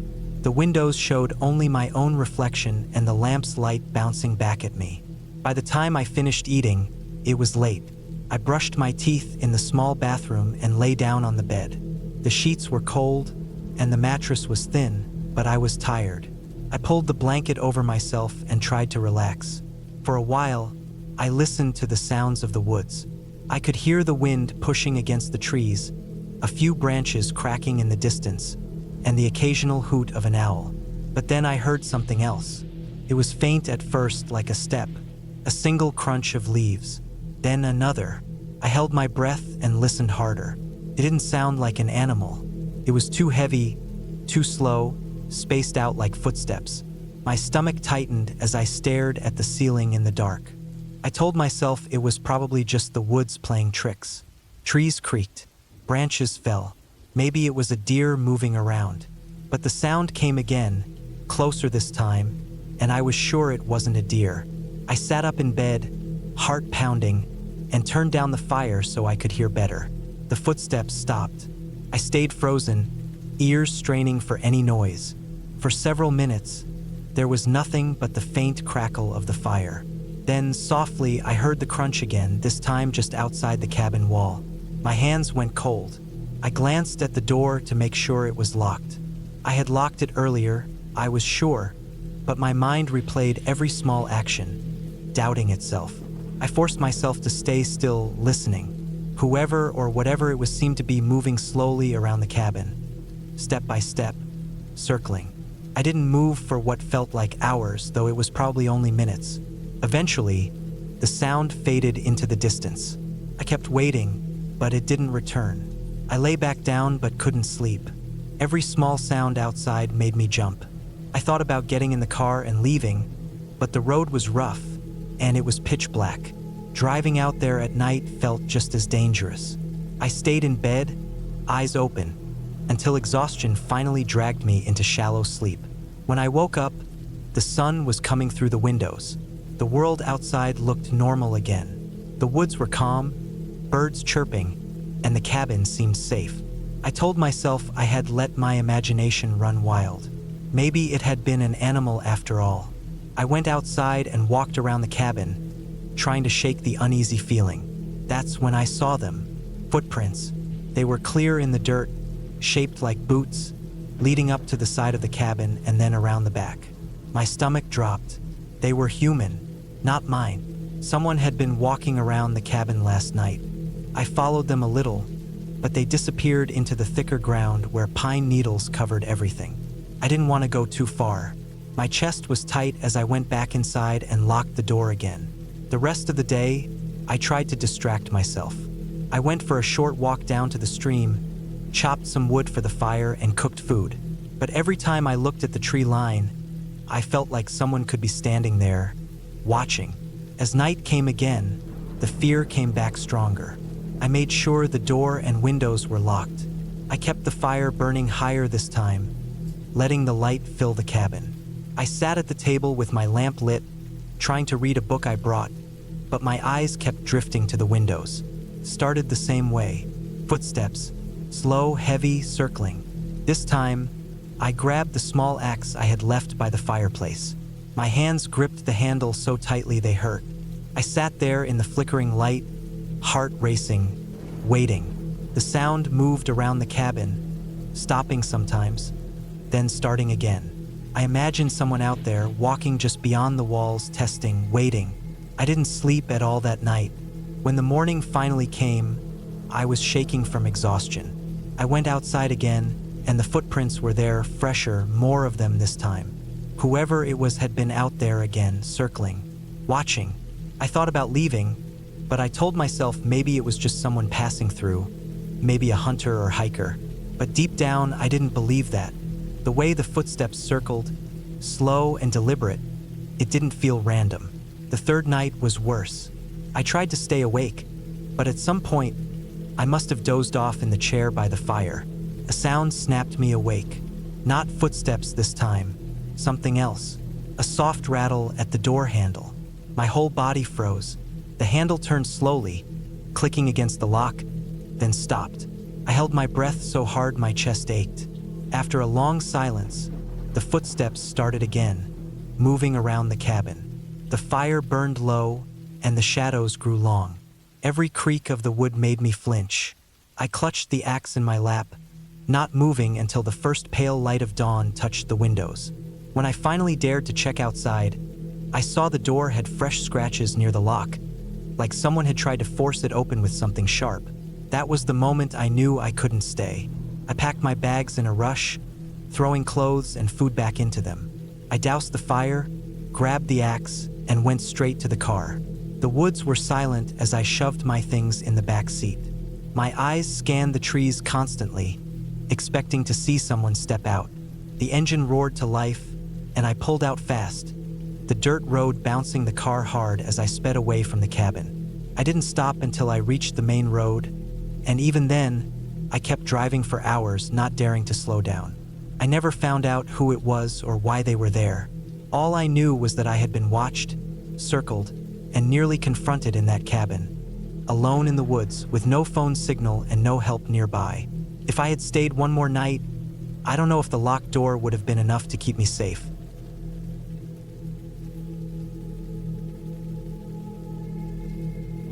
I had always thought about taking time off from everything and isolating myself somewhere far away, where there were no phones ringing, no people knocking at my door, and no constant noise from cars and machines. The thought of being cut off from the world had been sitting in the back of my head for months, and when the chance came, I decided to go for it. I rented a small wooden cabin deep in the hills, far enough from the nearest town that nobody would bother me. It was supposed to be a quiet trip where I could breathe, sleep better, and clear my mind. The cabin wasn't new or polished. It looked old, with dark wood that had been beaten down by years of weather. It sat at the edge of a slope, with thick forest spreading out behind it and a narrow gravel road leading up to it from below. The road was barely wide enough for my car, and the last stretch was so steep that I had to push the gas hard just to climb up. When I parked beside the cabin, the silence struck me. No cars, no people, no voices. Only wind in the trees and the faint sound of insects somewhere far. The air smelled damp and earthy, the way soil smells after it rains. The cabin had one floor, a small porch, 2 windows in the front, and one side window that looked into the trees. The roof sagged slightly, and the steps creaked under my weight as I walked up. Inside, it was simple. One main room with a small stove, a table, a chair, and a bed pushed against the far wall.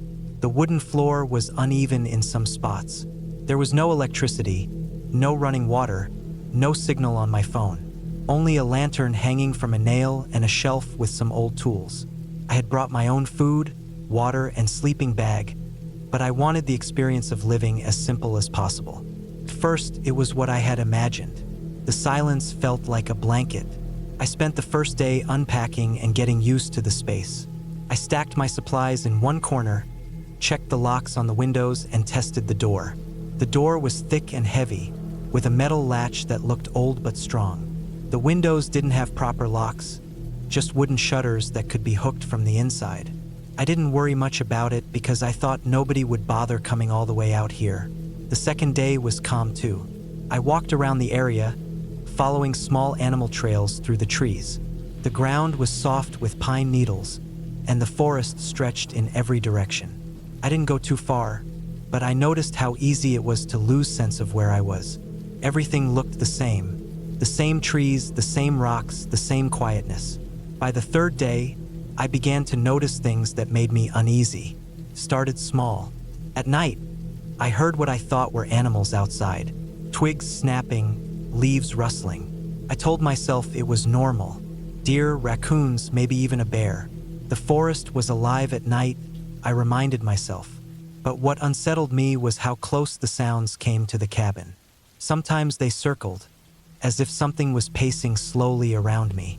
I would lie still in my sleeping bag, staring at the wooden ceiling, counting the seconds between sounds. The footsteps weren't heavy like a bear's, but they weren't light like a rabbit's either.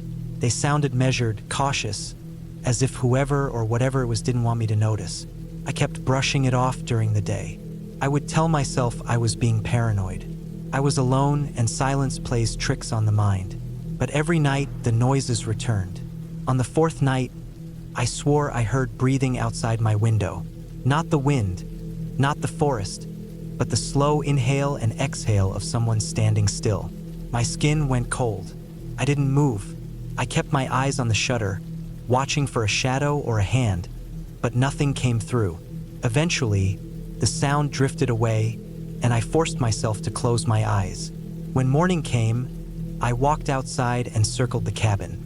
The soil was soft enough that footprints could leave marks. I found some indentations near the back corner, just beneath the side window. They were faint, but they looked too narrow to be from an animal. Too straight, too human. From that point, my sense of peace started to collapse.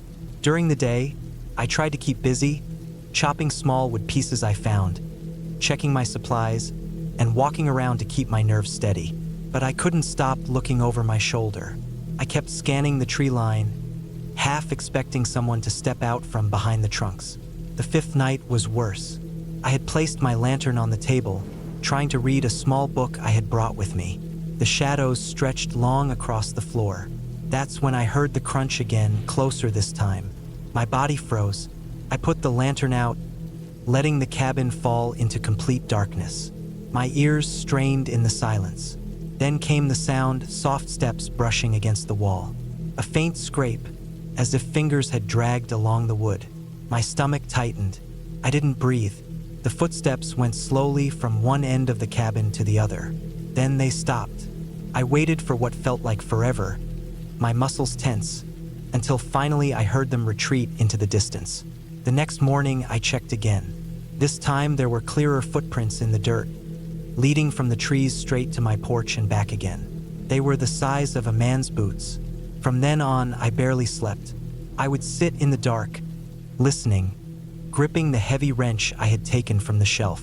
Every creak made my body tighten. My thoughts started racing. Who was out there? Why were they circling the cabin? Were they waiting for me to leave? Or were they waiting for me to open the door at the wrong moment? On the seventh day, I decided I had to cut my trip short. The problem was the road. The steep gravel path down the hill had softened after days of rain, and my car's tires had sunk a little. I wasn't sure if I could get it out without sliding. I walked halfway down to test it, but the mud was slick. I felt trapped. The only option was to wait until the ground dried a bit more. That night was the worst yet. I hadn't lit the lantern because I didn't want to be seen. I sat in complete darkness, gripping the wrench, my back pressed against the wall. Around midnight, the sounds came again. This time, they didn't circle. They stopped right at my door. I heard the wood of the step creak under weight, then a slow pressure on the latch. My chest pounded so hard I thought whoever was outside would hear it. The latch held, but the sound of it being tested filled the cabin. After a while, the pressure stopped. Silence returned, but I knew they were still there, waiting. The next morning, I opened the door to look. The latch had deep scratches on it, as if someone had been prying with a blade or tool. I didn't eat much that day. My stomach felt locked tight. I kept going to the window, scanning the trees, but I never saw anyone. It was the not seeing that made it worse. I knew they were out there, but I couldn't catch them. By the 9th day, I was running on almost no sleep.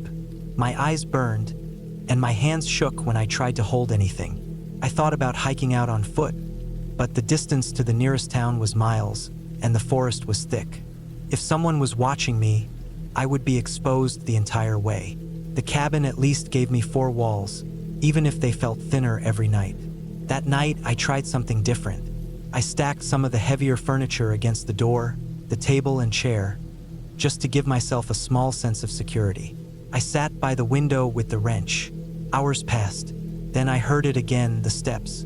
Slow, careful, but heavier this time, as if whoever it was didn't care if I heard. They came straight to the door and pushed hard. The wood groaned. The furniture rattled. My throat closed as I pushed my back against it. After several long minutes, the pressure stopped. Silence again. Then faint footsteps moving around toward the side window. I held my breath. I could see a sliver of movement through the shutter, the faint outline of a figure passing by.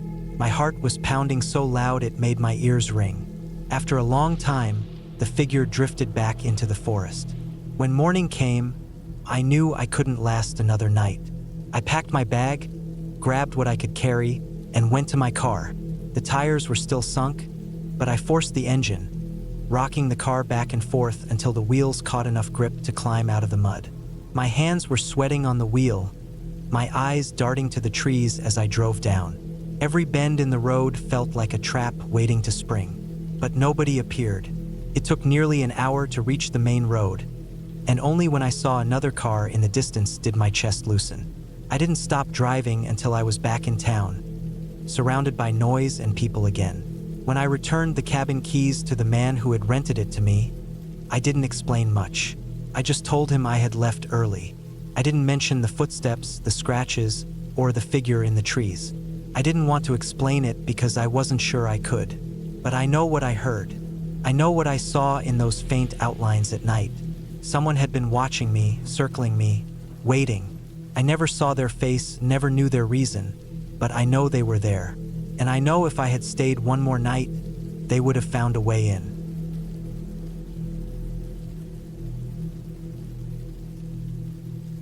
I had decided to spend a few days alone in a small cabin deep in the woods, far away from the noise of the city and the stress that had been eating at me for months. I thought a quiet place with no neighbors, no phones ringing, and no schedules would help me breathe again. The cabin I had rented wasn't anything fancy. It was just an old wooden structure that had been standing for decades, a simple box of weathered boards with a tin roof that rattled in the wind. When I pulled up that first afternoon, the gravel road ended right at the front porch. Beyond the cabin, trees stretched in every direction. Tall pines mixed with thick oaks, their branches tangled together like a wall. The air smelled damp and heavy with pine sap, and I could hear the faint sound of a creek somewhere behind the trees. The cabin itself looked small compared to the wildness around it. The porch sagged a little on one side, and the windows were foggy with age. There was a single padlock on the door, and when I opened it with the key the rental company had given me, the hinges groaned like they hadn't moved in years. Inside, the air was stale. Dust clung to the wooden floorboards and floated in the streaks of light that slipped through the blinds. There was only one main room, with a narrow kitchen tucked in the corner, a stone fireplace on one side, and a small hallway leading to the bedroom and bathroom. The furniture was old, an armchair with its stuffing poking out, a coffee table scratched and dented, and a sofa that looked like it had been dragged in from a yard sale decades ago. It didn't matter. I wasn't there for comfort. I was there for quiet. I set down my bag and stood still for a long time, just listening. There was no traffic noise, no voices, not even the sound of a plane in the distance. Only the creak of the wood as the cabin settled and the whisper of the wind through the trees outside. For a moment, it felt perfect. The first day passed without much thought. I unpacked a few clothes, stacked some food in the small fridge, and gathered firewood from a pile outside. As the sun dropped, I sat on the porch with a blanket wrapped around my shoulders and watched the woods turn dark. The quiet pressed against me, heavy and endless, but it wasn't uncomfortable. When I went to bed that night, the mattress was lumpy and smelled faintly of mildew, but I was too tired to care. It was the second night when I started to feel uneasy. I had spent the day hiking along a dirt trail that wound down to the creek. The water was low, and the stones were slick with moss. I sat there for hours watching the water slide past. Nothing strange happened, but by the time I hiked back to the cabin, The sky had turned gray and heavy with clouds. Rain started to fall just as I reached the porch, and it came down hard for hours. I lit a fire and listened to the rain hammering on the tin roof until I fell asleep in the armchair. I woke up sometime past midnight to silence. The rain had stopped, and the fire had burned low. The cabin felt colder, and I could hear water dripping from the trees outside. At first, I thought that was all I was hearing, just water hitting the ground, but then I realized there was another sound. It was faint but steady, a crunching, dragging noise, like someone moving slowly over the gravel at the end of the porch. My chest tightened as I sat perfectly still in the chair. I told myself it was just an animal, maybe a raccoon searching for scraps or a deer passing through. Still, I couldn't shake the feeling that it was heavier than that, slower, more deliberate. I listened for what felt like hours until the sound faded into the trees. Eventually, I convinced myself I was imagining it and went back to bed.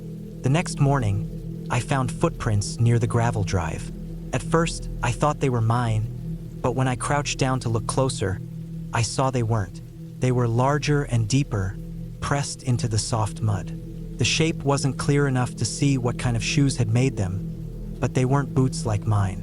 I tried to laugh it off, telling myself maybe a hunter had wandered by. But the cabin was supposed to be private land. No one was supposed to be out here but me.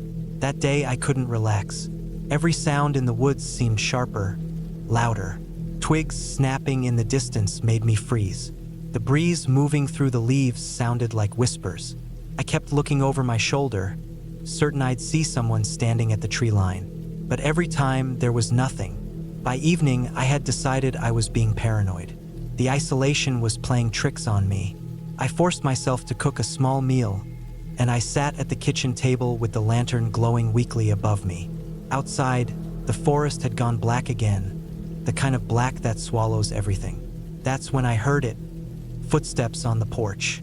This time, there was no mistaking it. The boards groaned under the weight of someone walking slowly across them. My whole body went rigid, and I held my breath. I could hear the sound moving closer to the door, one step at a time. Then it stopped. I sat frozen in the chair, staring at the door, my ears straining. The silence stretched so long I thought I might scream. Then there was a sound of something brushing lightly against the window, like fingers trailing across the glass. I wanted to grab something, anything, to defend myself, but I couldn't make myself move.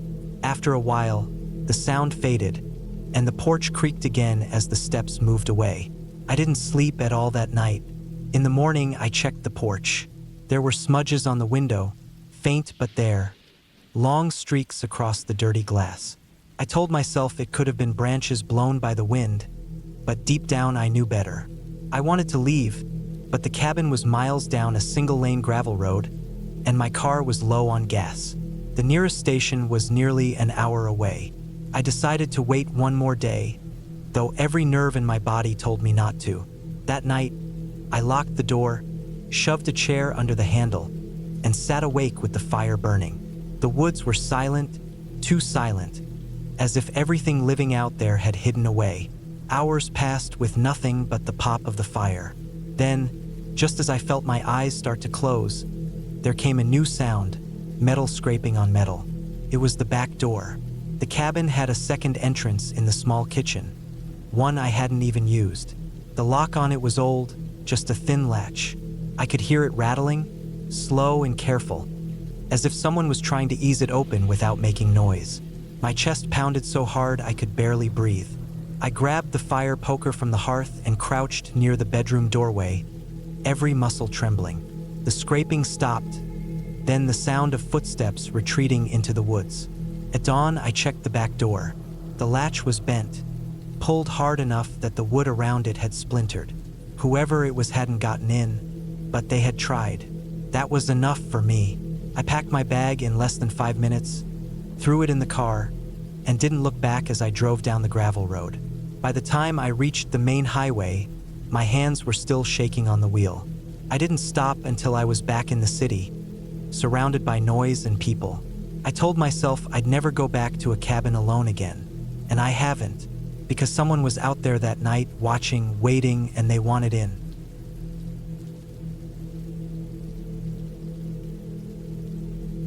I had gone to the cabin because I wanted peace. The cabin wasn't mine. It belonged to a friend of my uncle who rarely used it, and when he offered me the chance to stay there for a week, I took it. I had been tired of the noise in the city and thought that being surrounded by trees, with no neighbors around, would give me some space to think. I imagined reading books, cooking simple meals, maybe fishing in the small lake that was a short walk downhill.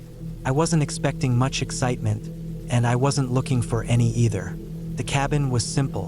One floor, a porch that looked out into the trees.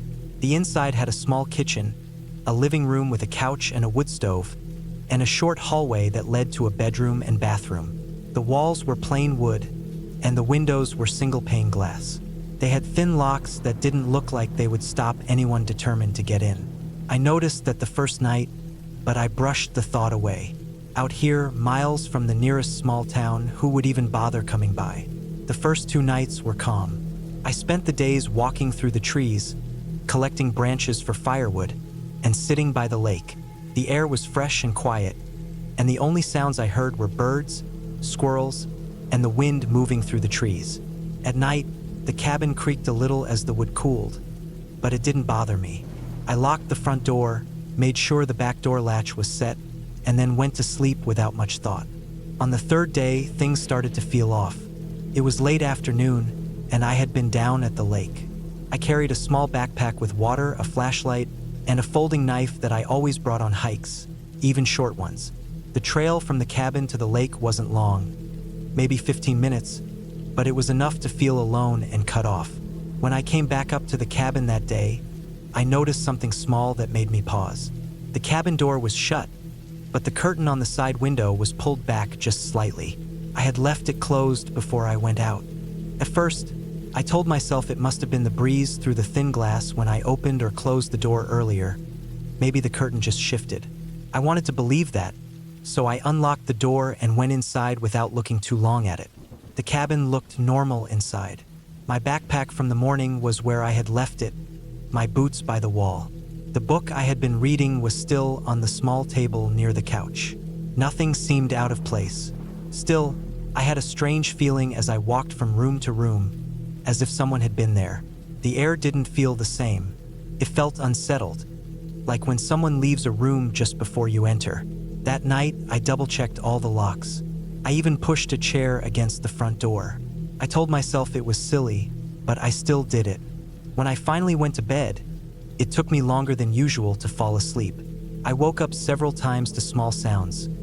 Creaks, cracks from outside, maybe a branch falling.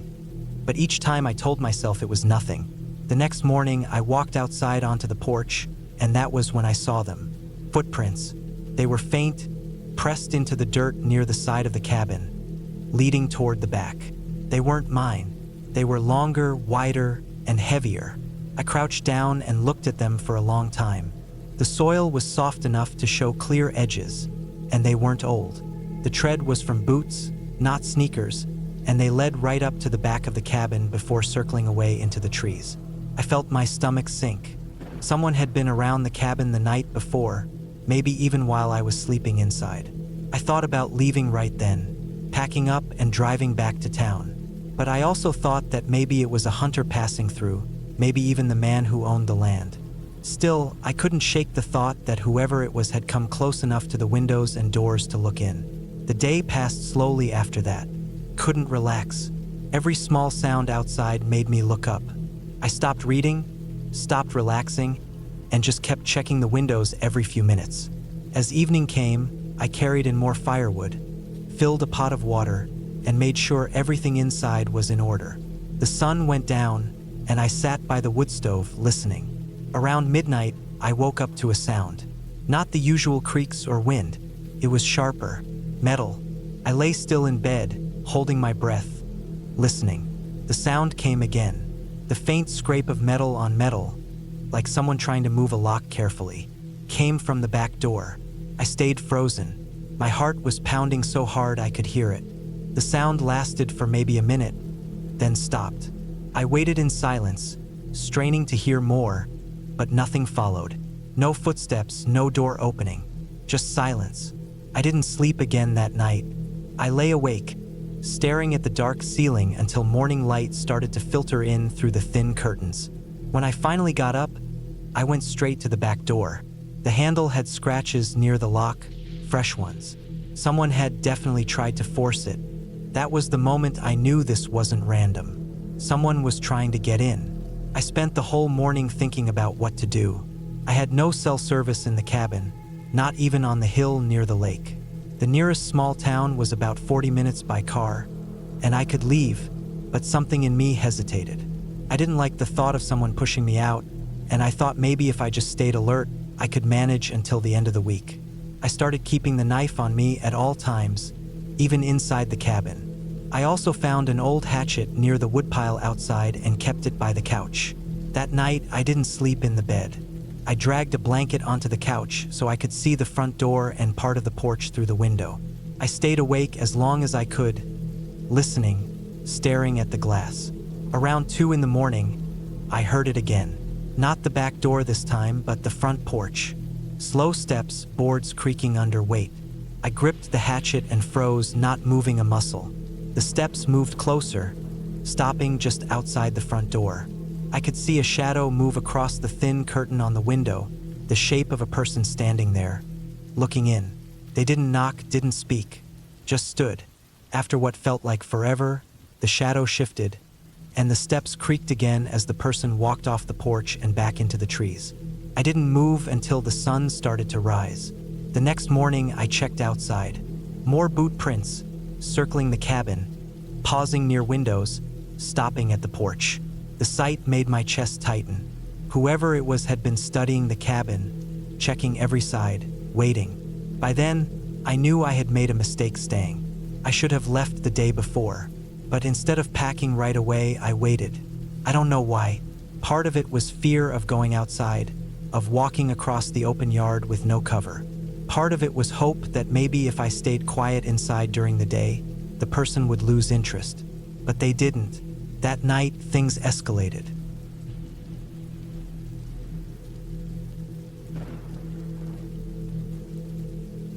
I had been planning the cabin trip for weeks, mostly as a way to get away from the noise of my life. I wanted silence, the kind of silence you can only find deep in the woods where cell service drops, roads fade to dirt, and you realize how far you are from anyone else. I found a small cabin listed online, tucked far back off a gravel road in a part of the forest I had never been to before. The pictures showed a single-room cabin with a loft bed, a wood stove, and a small porch. No neighbors in sight, no towns nearby. Exactly what I thought I needed. The drive out there was longer than I expected. The highway gave way to back roads, and then the back roads narrowed to lanes barely wide enough for my car. I passed streams that cut across culverts, saw deer flash across in front of me, and noticed the woods growing thicker the farther I went. Eventually the road turned to gravel, and I drove slowly, dust clouding behind me, the sound of rocks crunching under the tires filling the car. My GPS warned me several times that I was losing signal.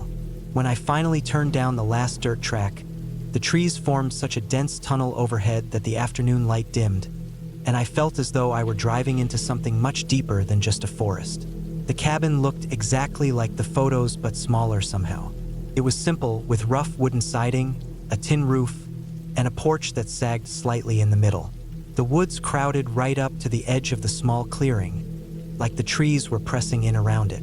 I parked close, shut off the engine, and for the first time really noticed how quiet it was. No cars, no distant voices, not even the faint hum of electricity. Just the crunch of my boots on gravel as I got out, the creak of the porch under my weight, and the faint whisper of wind moving through the pines. Inside, the cabin was bare but functional. A small table with 2 chairs, a tiny kitchenette with a propane stove. The wood stove sat in the corner with a neat pile of logs stacked beside it. A ladder led up to the loft where the bed was, tucked beneath the low slanted roof. I set my bag down on the floor, stood in the middle of the room, and listened. I could hear nothing but the faint groan of wood settling. The silence felt heavy, like something pressing down on me. I unpacked slowly, trying to make the place feel comfortable, but no matter what I did, I couldn't shake the feeling that the forest outside was pressing against the walls.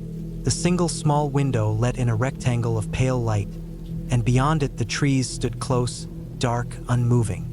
It made the cabin feel like a box hidden inside something much larger and unknown. That first night, I lit a fire in the stove, cooked a simple meal, and sat at the table staring out the window as the sky darkened. Darkness came faster than I expected, almost suddenly, as if someone had turned off a light switch. One moment I could still make out shapes in the clearing, and the next the trees had become a black wall. I kept the lantern burning beside me, but it barely touched the corners of the room. The glass reflected my own face back at me, pale and flickering. Outside, I couldn't see anything, but I felt like something could be standing at the edge of the woods and I wouldn't know. That thought kept repeating in my mind until I finally climbed up into the loft and lay in bed, staring at the dark rafters. I didn't sleep well. Every small sound made me open my eyes.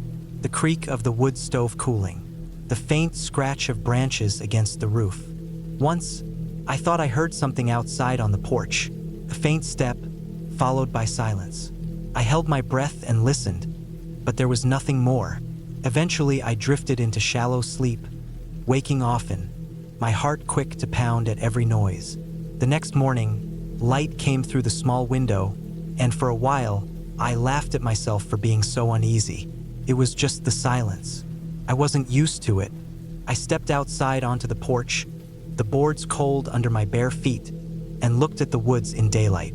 They didn't seem threatening now, just tall pines, maples, and thick underbrush. I made coffee, ate, and decided to walk the trails I had seen branching off the dirt road. I wanted to explore a little, see what was around. The trails were narrow, winding through the dense woods, and they twisted in ways that made it easy to lose sense of direction. The farther I walked, the more I realized how quickly the cabin disappeared behind me. The forest swallowed it up. I found a small stream, some moss-covered rocks, and a clearing where deer tracks crisscrossed the soft earth.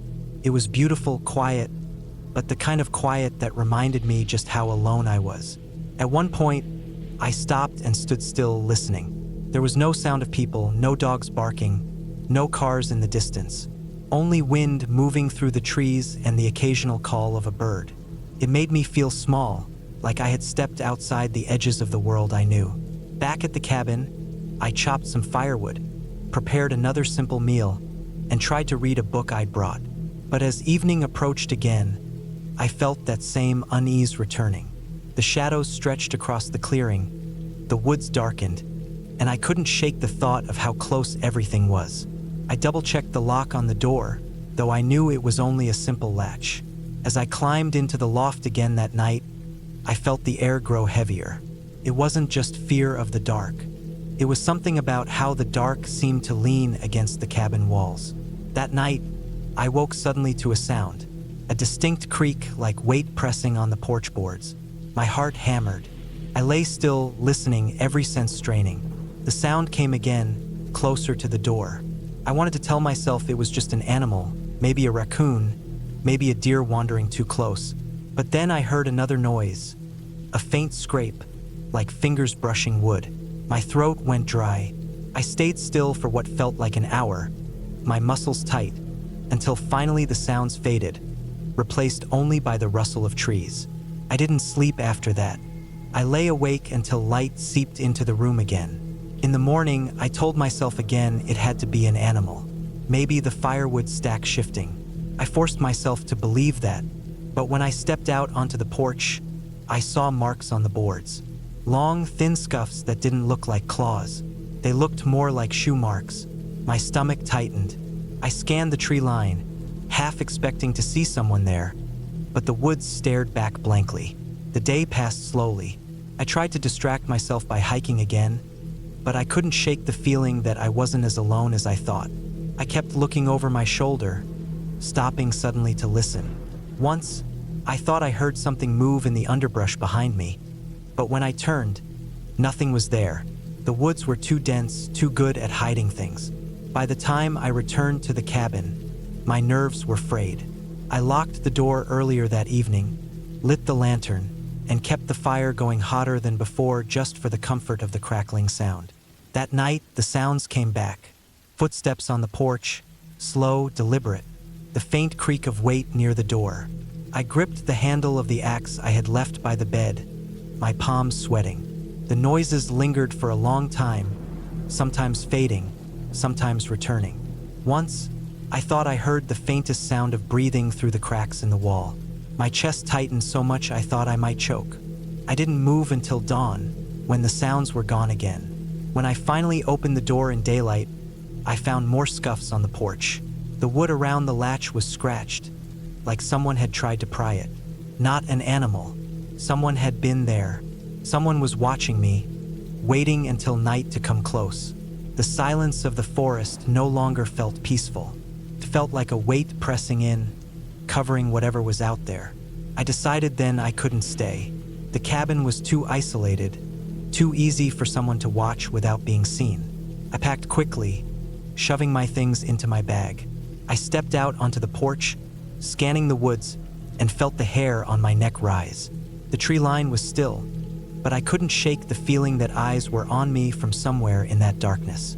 I locked the cabin, though I knew it was pointless, and hurried to my car.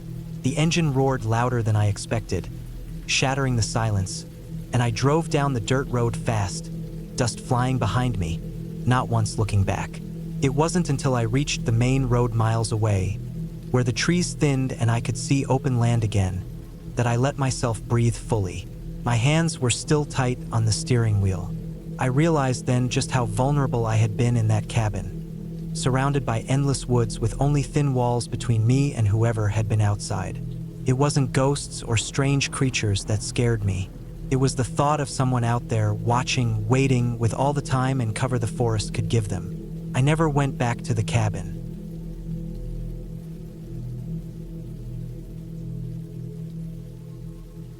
I had been planning the cabin trip for months. The idea was simple. Spend a long week alone, away from everything, no phone, no internet, no people. Just a wooden cabin on the edge of a lake, miles away from the nearest town. I wanted quiet, I wanted space, and I wanted to feel what it was like to be away from all the constant noise of life. At least that was what I told myself when I booked it. What I didn't think about was how long the nights would feel when you're the only one out there, with no one around, and how loud silence can actually be when the woods start talking back with all their natural sounds. The drive up was long. I left early in the morning with my truck full of supplies. Canned food, bottled water, a cooler with ice, a propane stove, some tools, and a box of matches. I even brought an old camping hatchet and a hunting knife, though I didn't expect to need either. The road was paved for the first couple of hours, then gravel, then dirt. My GPS stopped giving directions once I hit the last stretch. The dirt road wound through thick pine forest, where sunlight barely reached the ground. The air smelled sharp, heavy with sap and damp soil. I kept the windows down just to breathe it in. The cabin was exactly what I expected. A one-story wooden place, weathered and dark from years of sun and rain, but still standing strong. It had a front porch with a sagging railing, 2 rocking chairs, and a heavy wooden door. No neighbors, no fences, no roads in sight. Just endless trees and the quiet surface of the lake behind it. The water was still, like a giant mirror reflecting the gray sky. The cabin had no electricity, only a couple of kerosene lamps inside. There was a fireplace, a small bed, a table with 2 chairs, and shelves stocked with some old jars and pans. Dust covered most of it, but it was livable. The first day was fine. I unloaded my supplies, stacked everything neatly, and walked down to the lake. The shoreline was muddy and scattered with driftwood. The air was cool, and I could hear birds calling on the other side. Everything felt untouched, like time had stopped here years ago. I even felt relaxed, which was rare for me. By the time the sun started going down, I lit the kerosene lamp, heated up a can of soup on the propane stove, and sat at the table listening to the fire pop in the fireplace. It was quiet, almost too quiet, but I told myself that was the point. It wasn't until the second night that I started feeling uneasy. I had gone to bed early because there wasn't much else to do after dark. I blew out the lamp, closed the cabin door, and crawled under the blankets. I had just started drifting off when I heard something outside. At first, it sounded like footsteps on leaves.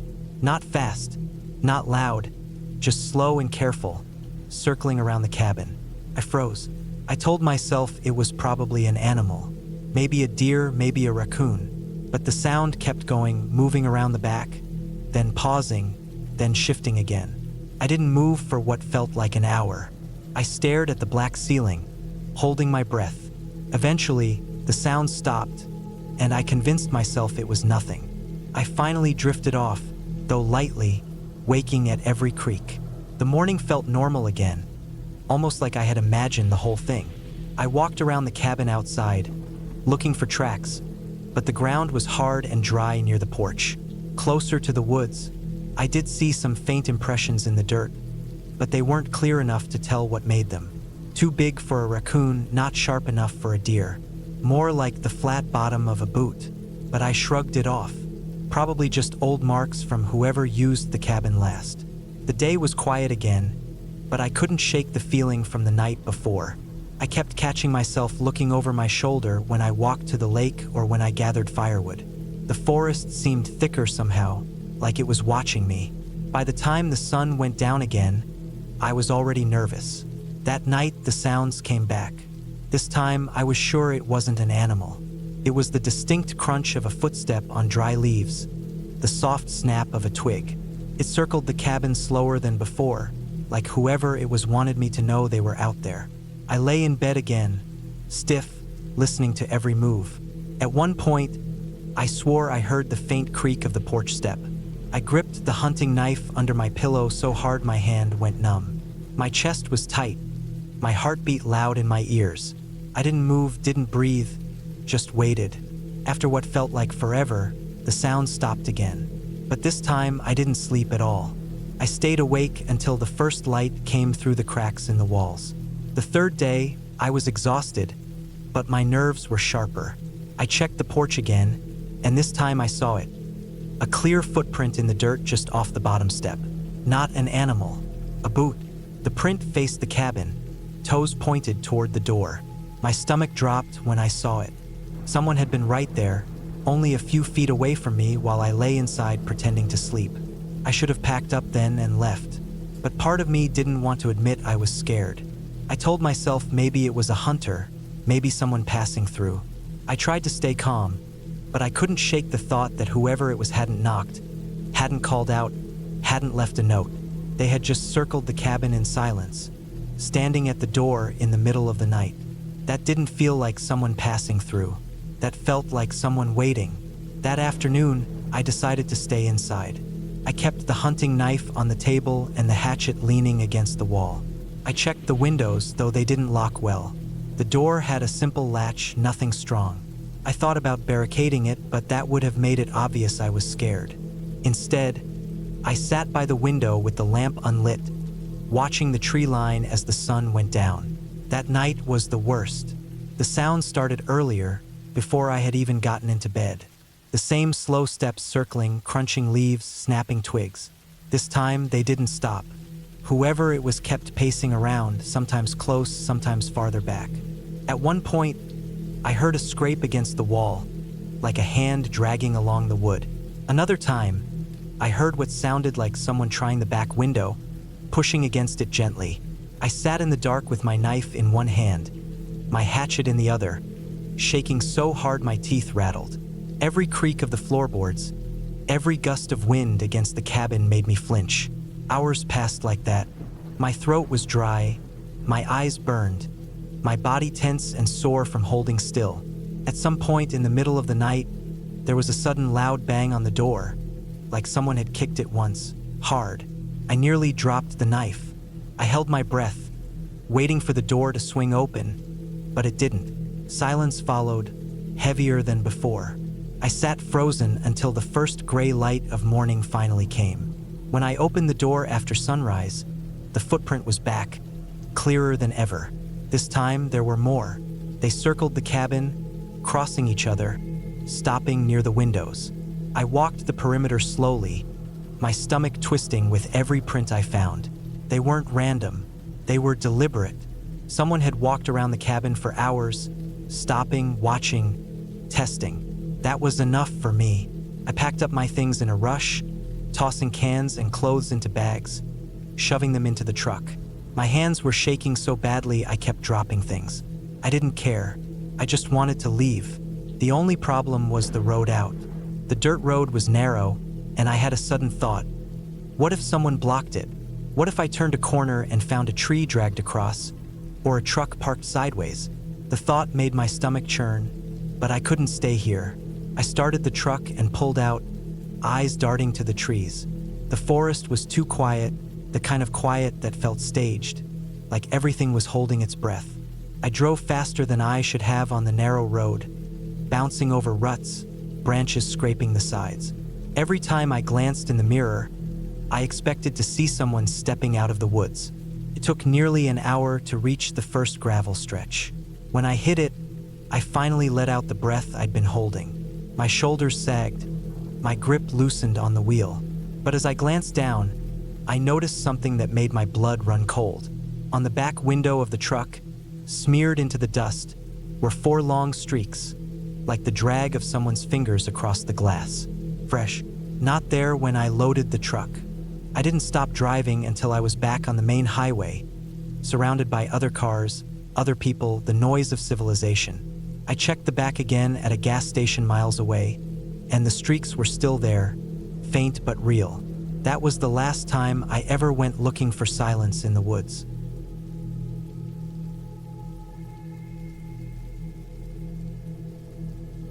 I arrived at the cabin late in the afternoon, the sun already sliding lower behind the tall trees.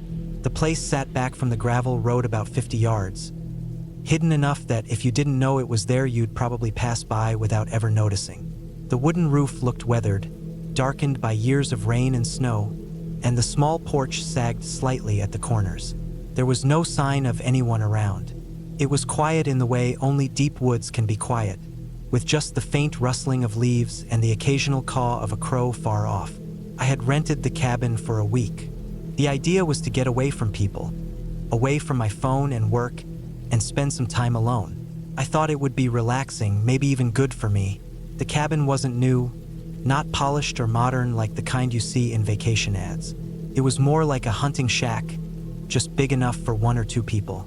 A single room with a small bathroom, a bed tucked into the corner, a wood stove, and a tiny kitchen with an old propane tank sitting outside. The place smelled of pine and stale smoke, and dust floated in the air when I first pushed the door open. I remember pausing at the threshold, taking it in, thinking it was exactly what I expected. Rough, simple, isolated. I dropped my backpack near the bed, set my cooler on the counter, and stepped back outside for a moment to listen. There was nothing but the sound of the forest.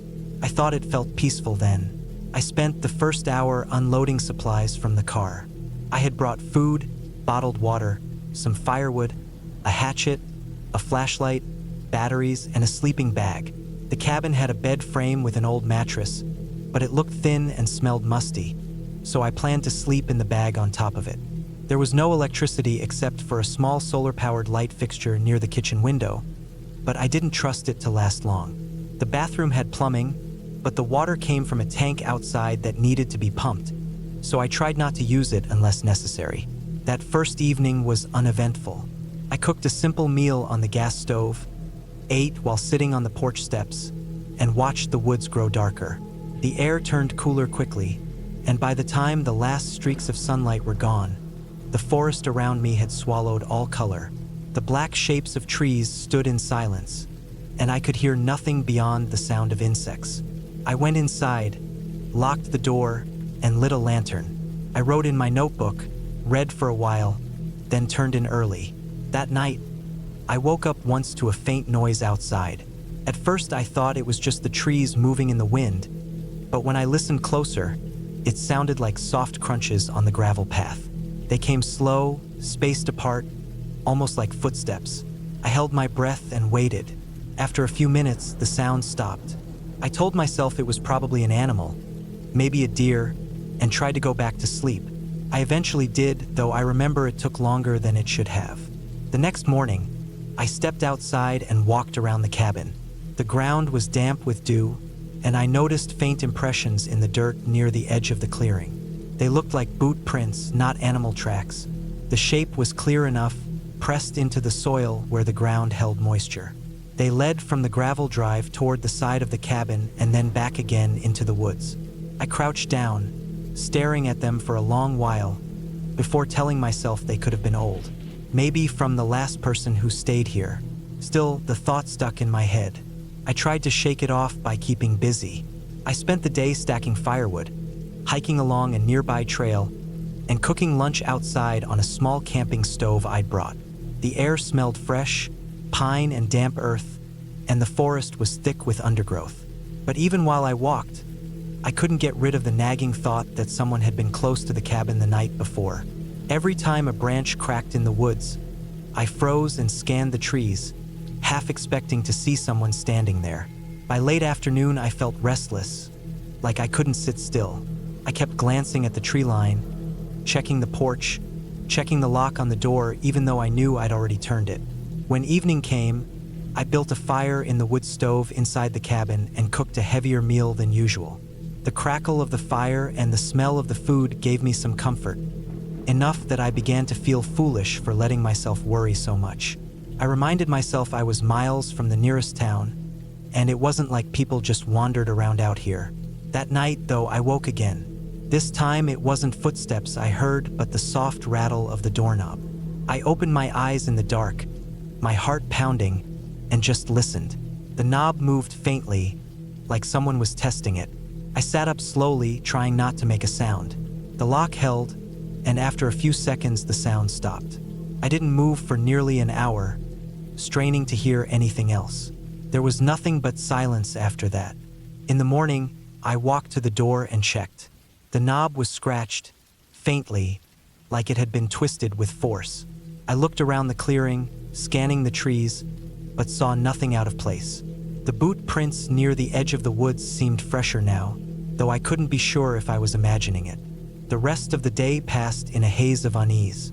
I tried hiking again, but every sound in the forest made me think I was being followed. I turned back sooner than planned and spent most of the afternoon inside the cabin, staring out the windows, keeping the hatchet close by.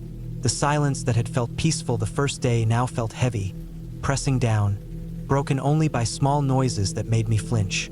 The creak of the cabin walls, the rustle of wind, a crow calling far off. By the third night, my nerves were raw. I forced myself to stay awake longer, sitting in the chair by the window with the lantern turned low. The woods outside were pitch black. Hours passed, and nothing happened.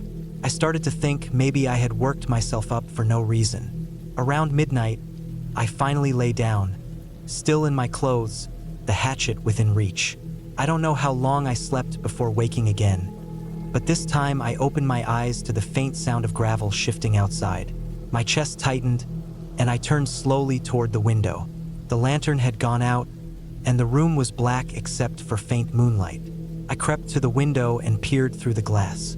At first I saw nothing. Then, just at the edge of the trees, I caught movement. A figure stood there, almost blending into the shadows. They didn't move closer.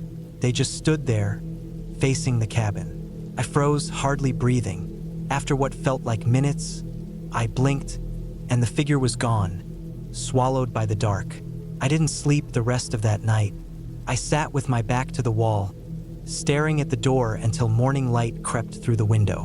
When I finally stepped outside, I found more footprints in the dirt, circling the cabin. They were fresh.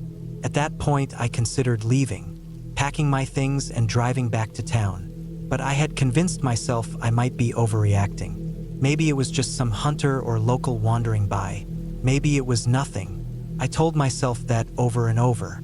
Still, I couldn't relax. The fourth night was the worst. I heard the first noise around 1 in the morning. A scraping sound, low and steady, at the back wall of the cabin. I froze in bed, listening.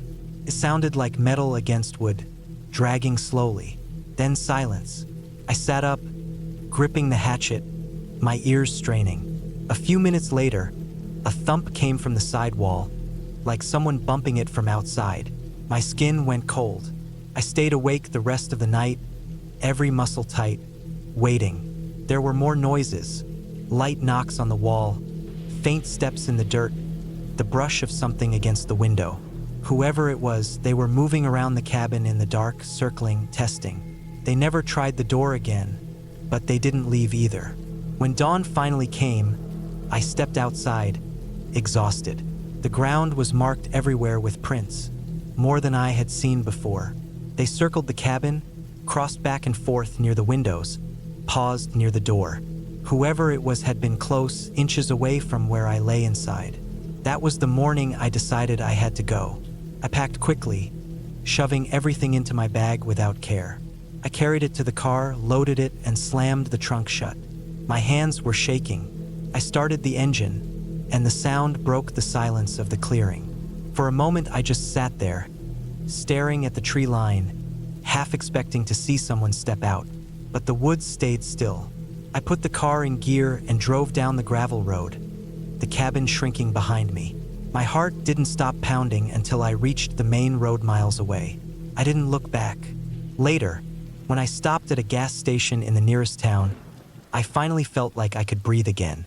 The noise of cars, people talking, the bright lights. It all felt strange after days in the woods, but safe. I realized then how close I had come to staying longer, convincing myself it was nothing. If I had, I don't know what might have happened. The cabin had seemed peaceful when I first arrived. By the time I left, it felt like a trap.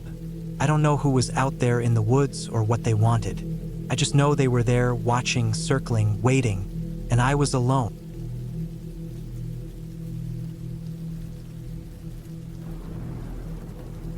I never thought much about spending time alone in a cabin until that one trip where everything went wrong. The cabin I stayed in wasn't anything fancy. It was small, old, and tucked into the tree line at the edge of a long dirt road that seemed to go on forever before you reached the nearest paved stretch. It had a slanted tin roof that rattled in the wind, a porch that leaned forward like it was tired of holding itself up, and a door that had been painted red years ago but had since faded to something closer to pink, chipped around the handle from years of use.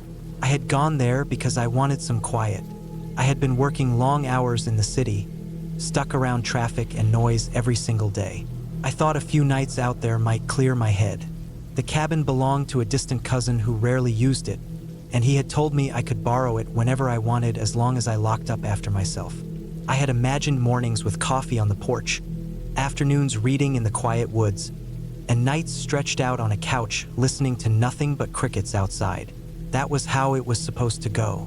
When I arrived, the place smelled like damp wood and stale air. Dust floated through the beams of light cutting in from the windows.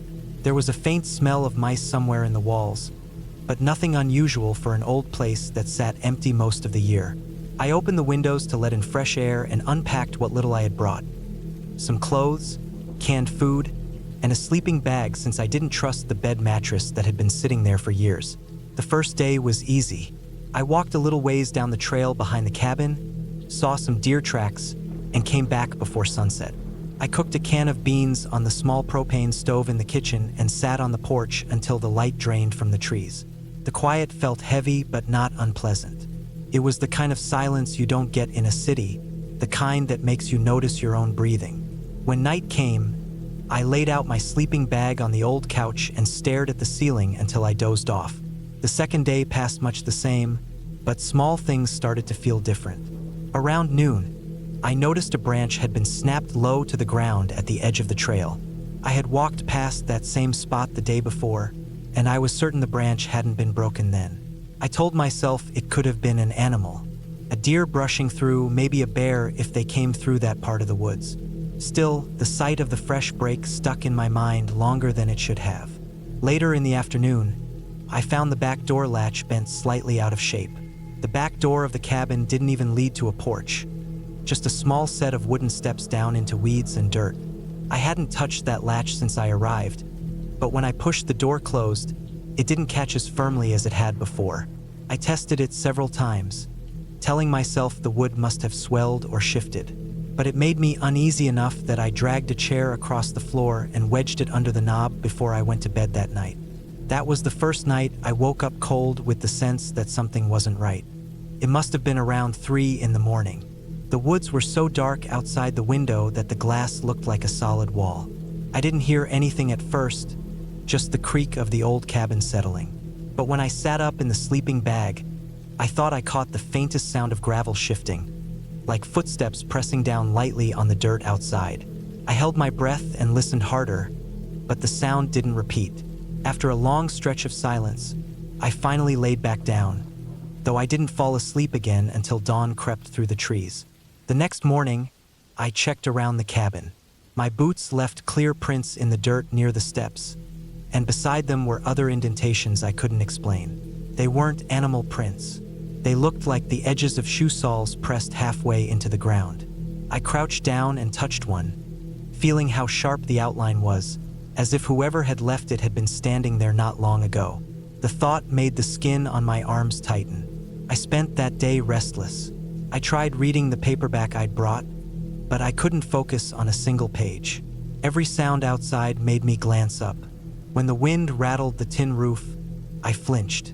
When a squirrel ran across the porch, I almost convinced myself it was more footsteps. I debated leaving right then, but part of me felt stupid. I didn't want to admit I was scared of a noise and some footprints in the dirt. I told myself it was nothing. That night, I made sure every door and window was locked. I pushed a chair under both doors and even stacked 2 pans against the front one so they would fall if it opened. I turned off the lantern and lay in my sleeping bag staring at the faint outlines of the beams in the ceiling. The silence pressed in heavier than before. For hours, nothing moved. But then I heard it again. The crunch of gravel, closer this time, slow and deliberate. My chest tightened as I sat up, straining to hear. The steps came around the side of the cabin, pausing now and then like whoever it was wanted to listen. My heart was pounding so hard I was afraid it would be loud enough to give me away. The steps stopped at the back door, the one with the weak latch. I stared across the dark cabin, seeing only the faint outline of the door in the gloom. I waited, not moving a muscle. For a long moment, there was nothing. Then I heard it. A faint scrape, like metal against wood. Someone was testing the latch. The chair I had wedged under the knob shifted slightly with a soft creak. My whole body went cold. I wanted to grab something, anything to use as a weapon, but I couldn't bring myself to move. I just sat there, frozen in the dark, listening. The scraping went on for maybe a minute, then stopped. The steps moved again, slow and patient, circling back around the cabin. I followed them with my ears, every muscle locked tight. They reached the porch. For the longest time, there was silence, and then the faint groan of a step on the wood. The pans I had stacked by the door rattled, just barely. Not enough to fall, but enough to tell me the door was being touched. I stayed awake until the first gray light of morning, gripping the flashlight I hadn't dared to switch on. When daylight finally came, I forced myself to open the door. The pans were still leaning where I had left them, but the knob bore fresh scratches that hadn't been there the day before. Outside, in the dirt at the edge of the porch, the shoe prints were clearer now. Deep impressions of someone who had stood there for a long time, watching. That was when I knew I couldn't stay. I packed my bag quickly, hands shaking as I stuffed everything back inside. I loaded my car, trying not to look over my shoulder even though I felt eyes on me the entire time. The drive back down the dirt road felt endless. Every turn made me glance in the rearview mirror, expecting to see someone following. The trees pressed close on either side, their shadows shifting across the windshield. Only when I reached the main road did I let myself breathe. Later, when I told myself I was being paranoid, I thought about the latch, the footprints, the scratches on the knob. I thought about how deliberate the sounds had been, how whoever it was never rushed, never panicked. They knew I was inside, and they weren't afraid. They were patient. And the worst part, the part one can't forget, is that I never heard them leave.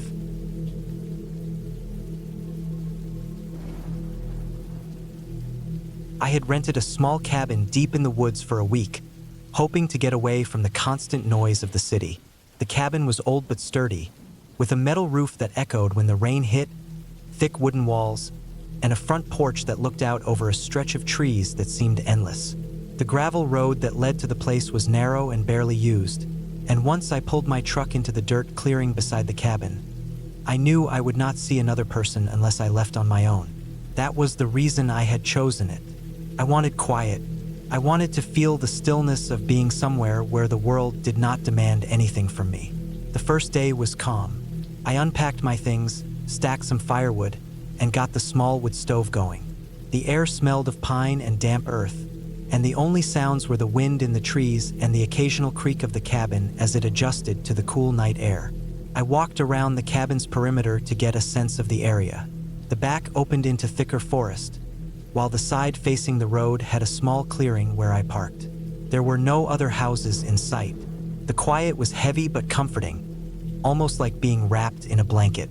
That night, I cooked some canned food on the stove and sat by the window, staring out at the black tree line.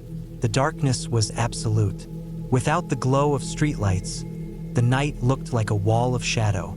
I had brought a lantern, but even its glow felt small against the size of the forest pressing in on the cabin. I went to bed early, tired from the long drive.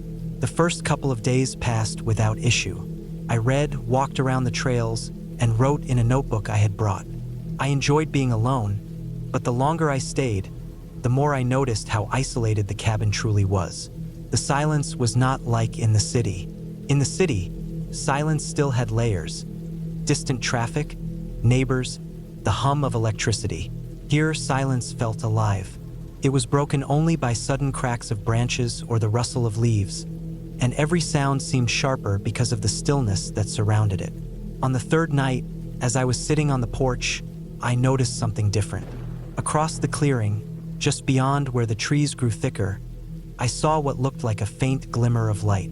It was small, not brighter than the flick of a lighter or the glow of a cigarette.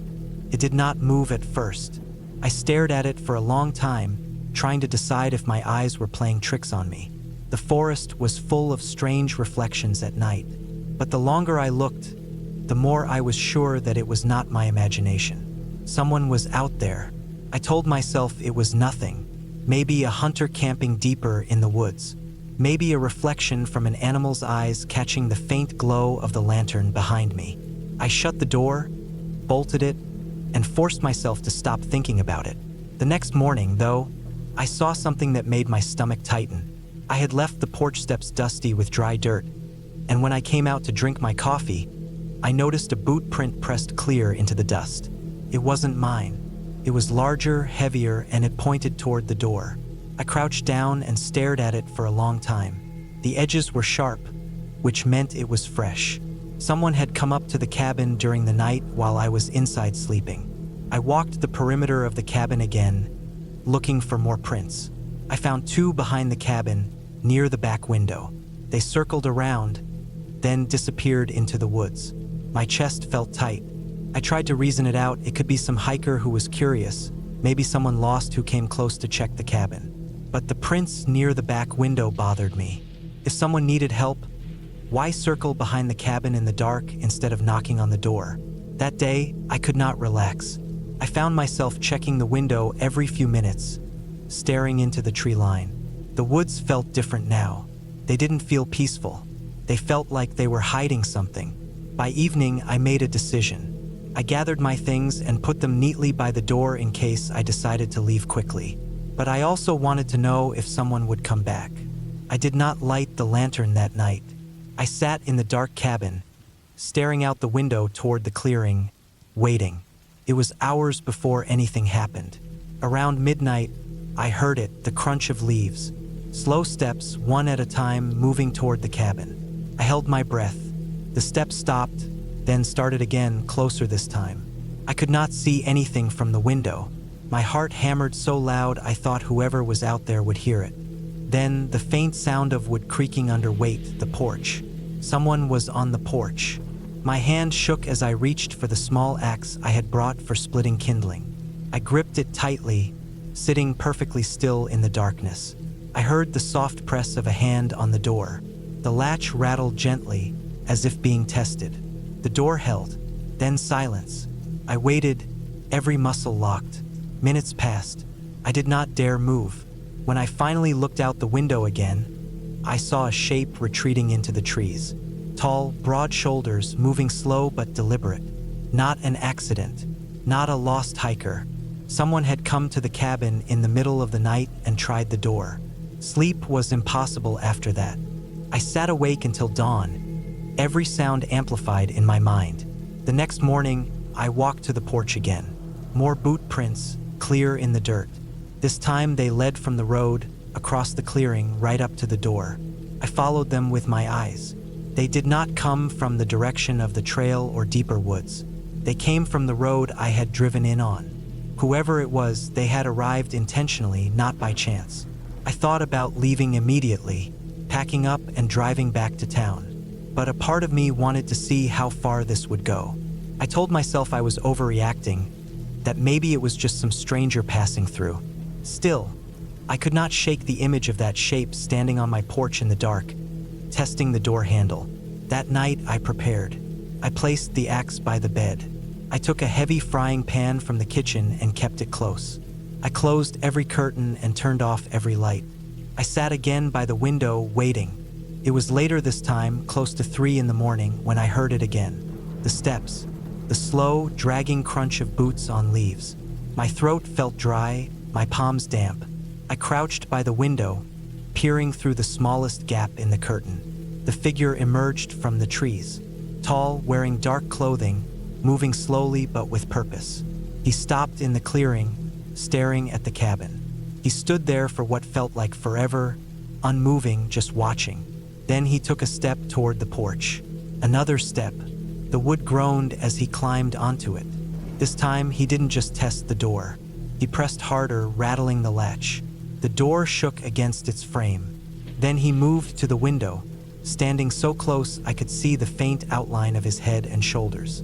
He stood there, breathing, before stepping away. I stayed frozen, gripping the axe so tight my hands ached. After what felt like hours, he finally left, disappearing back into the trees. The next day, I knew I could not stay. It was not curiosity anymore. It was danger. Whoever this was, they were not going to stop. They had come back 2 nights in a row. Each time, they had gotten bolder. I packed quickly, threw my clothes, food, and tools into the truck. As I walked around to load the last of it, I noticed something that made my blood run cold. Behind the cabin, near the back window, there was a small pile of cigarette butts. They were fresh, still smelling of smoke. Whoever had been stalking the cabin had been sitting there, watching, maybe for hours at a time. That was enough. I got in the truck and started down the narrow gravel road. The woods felt endless, and every curve in the road made me glance in the rearview mirror, half expecting to see a vehicle following. When I finally reached the highway, I felt the weight lift slightly. Civilization was close. The gas station on the corner had lights, people, and cameras. I pulled in and sat there for a long time, trying to steady myself. I did not go back to the cabin. I called the rental company the next day, told them there had been someone lurking around the property, and handed back the keys. They seemed surprised but did not ask questions. Even now, months later, I can still see that figure in the dark, standing on the porch, testing the door. The worst part was not the nights he came. The worst part was realizing how long he might have been there before I noticed. The cigarette butts behind the cabin, the prints circling the windows, the feeling that he had been watching me the whole time. And I think about what would have happened if I had forgotten to bolt the door just once.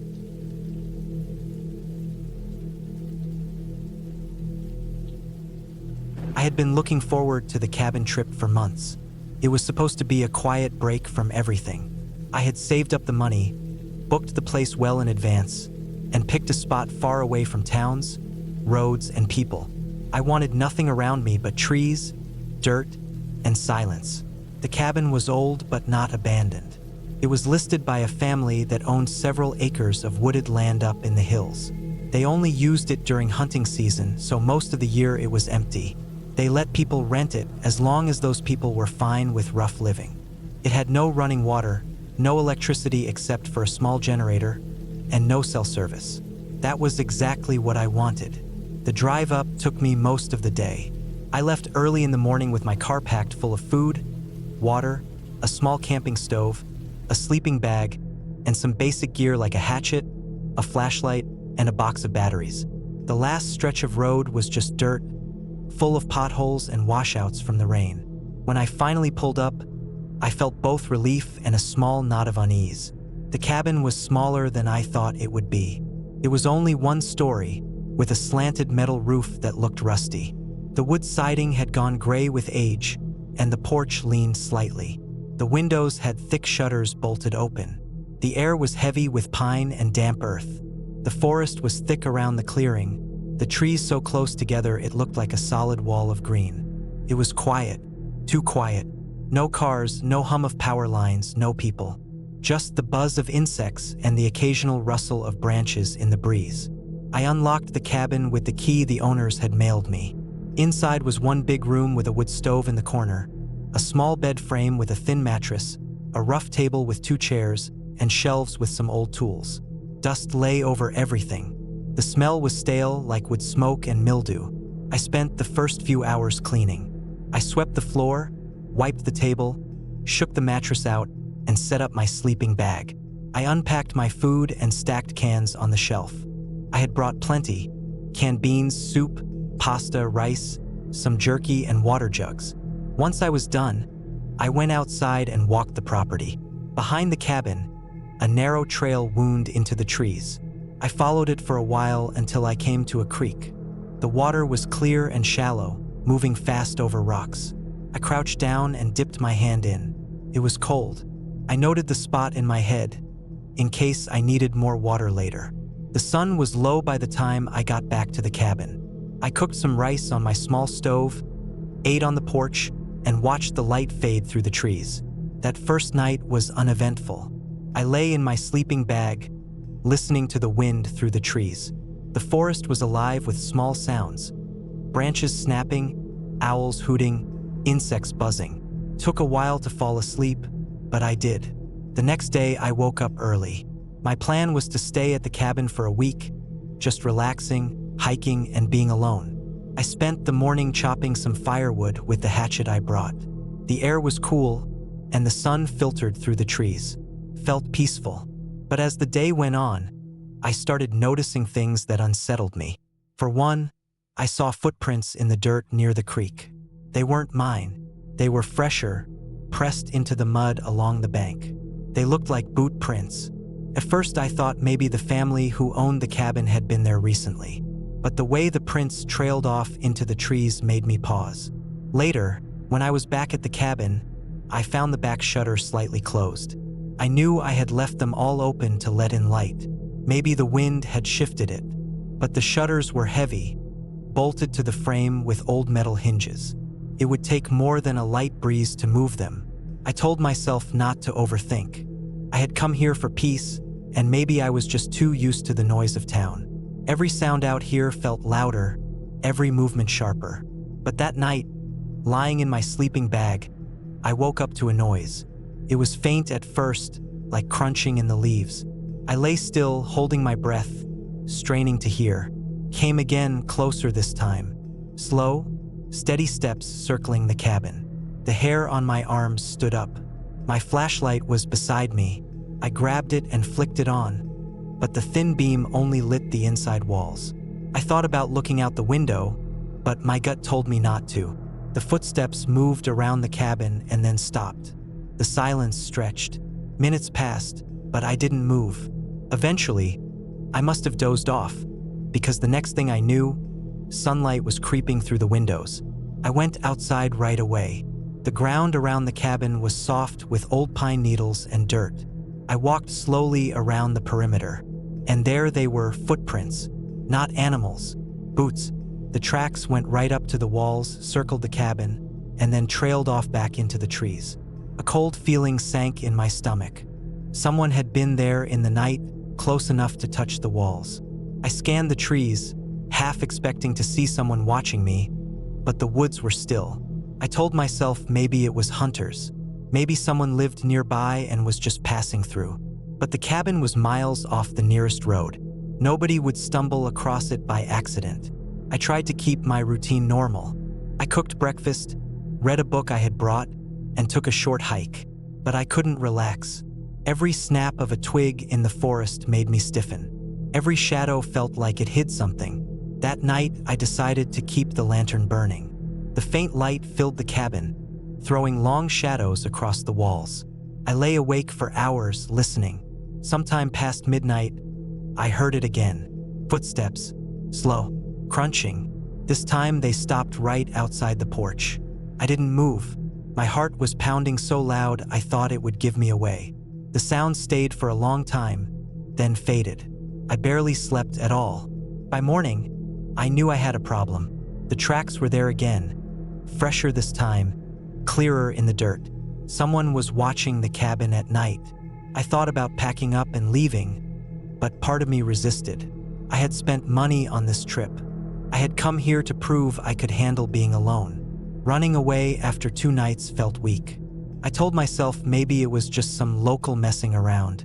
Maybe they would get bored and stop. Still, I made small changes. I stacked some firewood against the door at night, so I would hear if it opened. I kept my hatchet next to my sleeping bag. I stopped using the generator at night so there would be less noise. But the visits didn't stop. On the 4th night, I woke up to something different.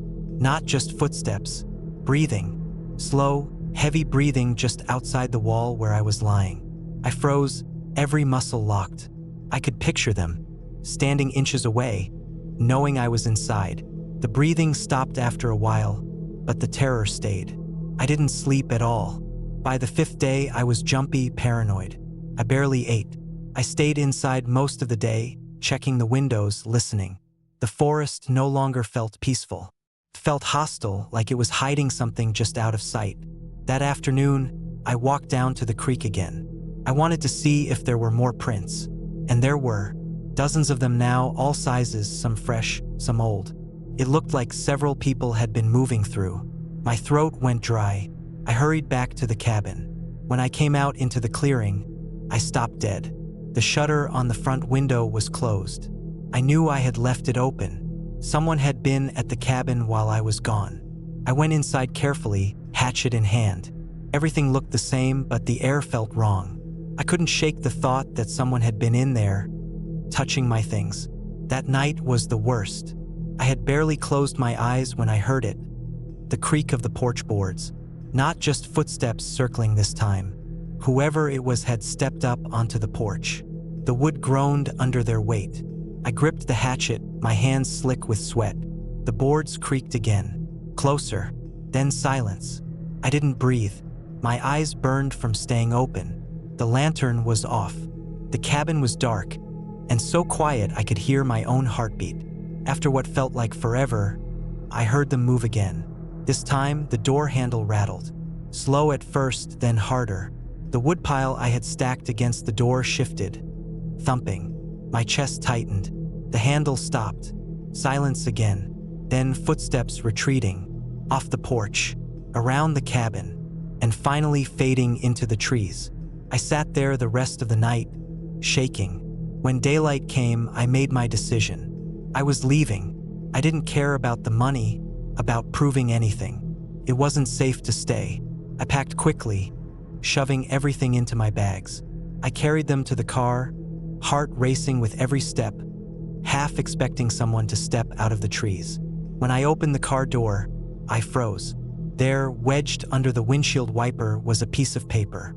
It was folded once, dirty and damp. My stomach dropped. I pulled it out with trembling hands. The paper was blank.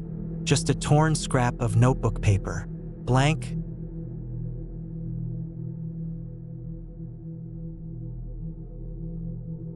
I had rented the cabin for a week because I needed time away from the noise of the city.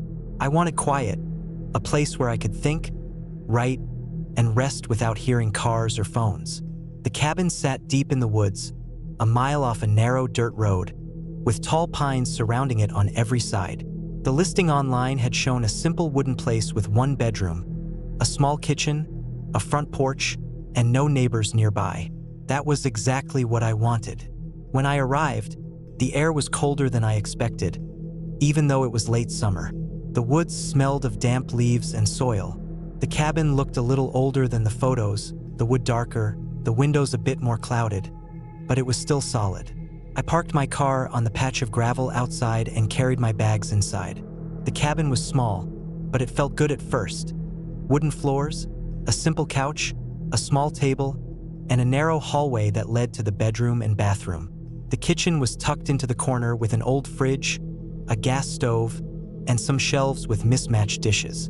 I unpacked slowly, stacking canned food I had brought with me, filling the fridge with bottled water, and setting my flashlight and batteries in a drawer near the table. I didn't expect anything bad, but I liked being prepared. The cell service had dropped 2 miles before I reached the cabin, and I knew once I was there, I would be cut off from calls, maps, or messages. At first, that felt like a relief. The first day passed quietly. I walked a short trail behind the cabin, cooked myself some rice and beans, and read until it got dark. When night came, the silence was thick. It was different from the silence in the city, where there was always a hum in the background. Here, it was broken only by the occasional snap of branches outside or the distant call of an owl. I went to bed early, pulling the blanket tight against the chill. The second day, I explored farther. The woods around the cabin were dense, with paths that weren't really trails but more like small clearings between trees. I carried a compass just in case. I noticed an old fire ring made of rocks not far from the cabin, covered with ash that had long cooled. It looked like someone had camped there years ago. I didn't think much of it. That night, I woke up to a noise. It was a soft scrape, like something brushing against the side of the cabin. I lay still in bed, listening. Came again, this time from near the window. My heart picked up, but I told myself it was probably a branch in the wind. I tried to sleep, but the sound repeated. Slow, deliberate, like something moving around outside. After maybe an hour, it stopped. The third day, I felt a little uneasy. I walked around the cabin in daylight, checking the walls and the windows. There were faint marks near one of the windowsills, like scratches, though I couldn't be sure if they were new. I tried to shake it off. I cooked a larger meal that night, read longer, and forced myself not to think about the noise. But again, sometime after midnight, I heard it. This time it was heavier, like a footstep near the porch. The boards creaked. I held my breath. I didn't move. My flashlight was on the table in the other room, and I didn't want to get out of bed. The sound of weight shifting on the porch floor lasted only a moment, then faded. I stayed awake until dawn, barely blinking. By the fourth day, my nerves were frayed. I thought about leaving, but I had paid for the full week and I didn't want to give in to fear over nothing. I tried to stay rational. Could have been an animal, a raccoon, a deer even. The woods were full of them, but something about the careful pace of the steps made me doubt it. That afternoon, I went further into the woods, partly to distract myself, partly to prove to myself there was nothing out there. About half a mile out, I found something strange. There was a tree with deep cuts in the bark, as if someone had carved into it with a knife. The marks weren't letters, but long vertical slashes. Beneath the tree was a crushed beer can, rusted, and a broken piece of rope. It looked like people had been there, though not recently. Still, it unsettled me. I hurried back to the cabin before dark. I double-checked the door locks and closed all the curtains. I kept the flashlight beside me this time. That night, I barely slept. At some point, I heard the porch creak again, then silence. On the fifth day, I started to regret coming at all. The peace I had wanted so badly now felt like isolation. I had no phone signal, no neighbors, no way to call for help. I tried to keep busy, sweeping the floor, chopping some wood for the small fireplace, and writing in my notebook. But my thoughts circled back to the noises at night. That evening, I cooked pasta, ate quickly, and cleaned up before sunset. I sat on the couch with the flashlight on, refusing to go to bed until I was exhausted. Around midnight, I heard the first sound. It wasn't on the porch this time. It came from the back wall of the cabin. Slow steps in the dirt, then a scrape. My stomach tightened. I turned off the flashlight and held my breath. The sound moved along the wall, stopping under the bedroom window. The silence that followed was worse. I imagined someone standing there, listening, waiting. My skin crawled. I stayed frozen in place, every muscle tight. After what felt like hours, the sounds faded again. By the sixth day, I was done pretending it was nothing. I decided to leave early, even if it meant wasting the last 2 days. I packed most of my things into bags and set them by the door, ready to go in the morning. My plan was to drive out as soon as the sun was up. That night was the worst. I lay in bed fully dressed, flashlight in hand, car keys in my pocket. Around 2 in the morning, the sounds came again. This time they were louder. Footsteps circled the cabin slowly. Gravel crunched near my car. Then came the sound of the porch creaking. I held the flashlight tightly, pointing it at the door.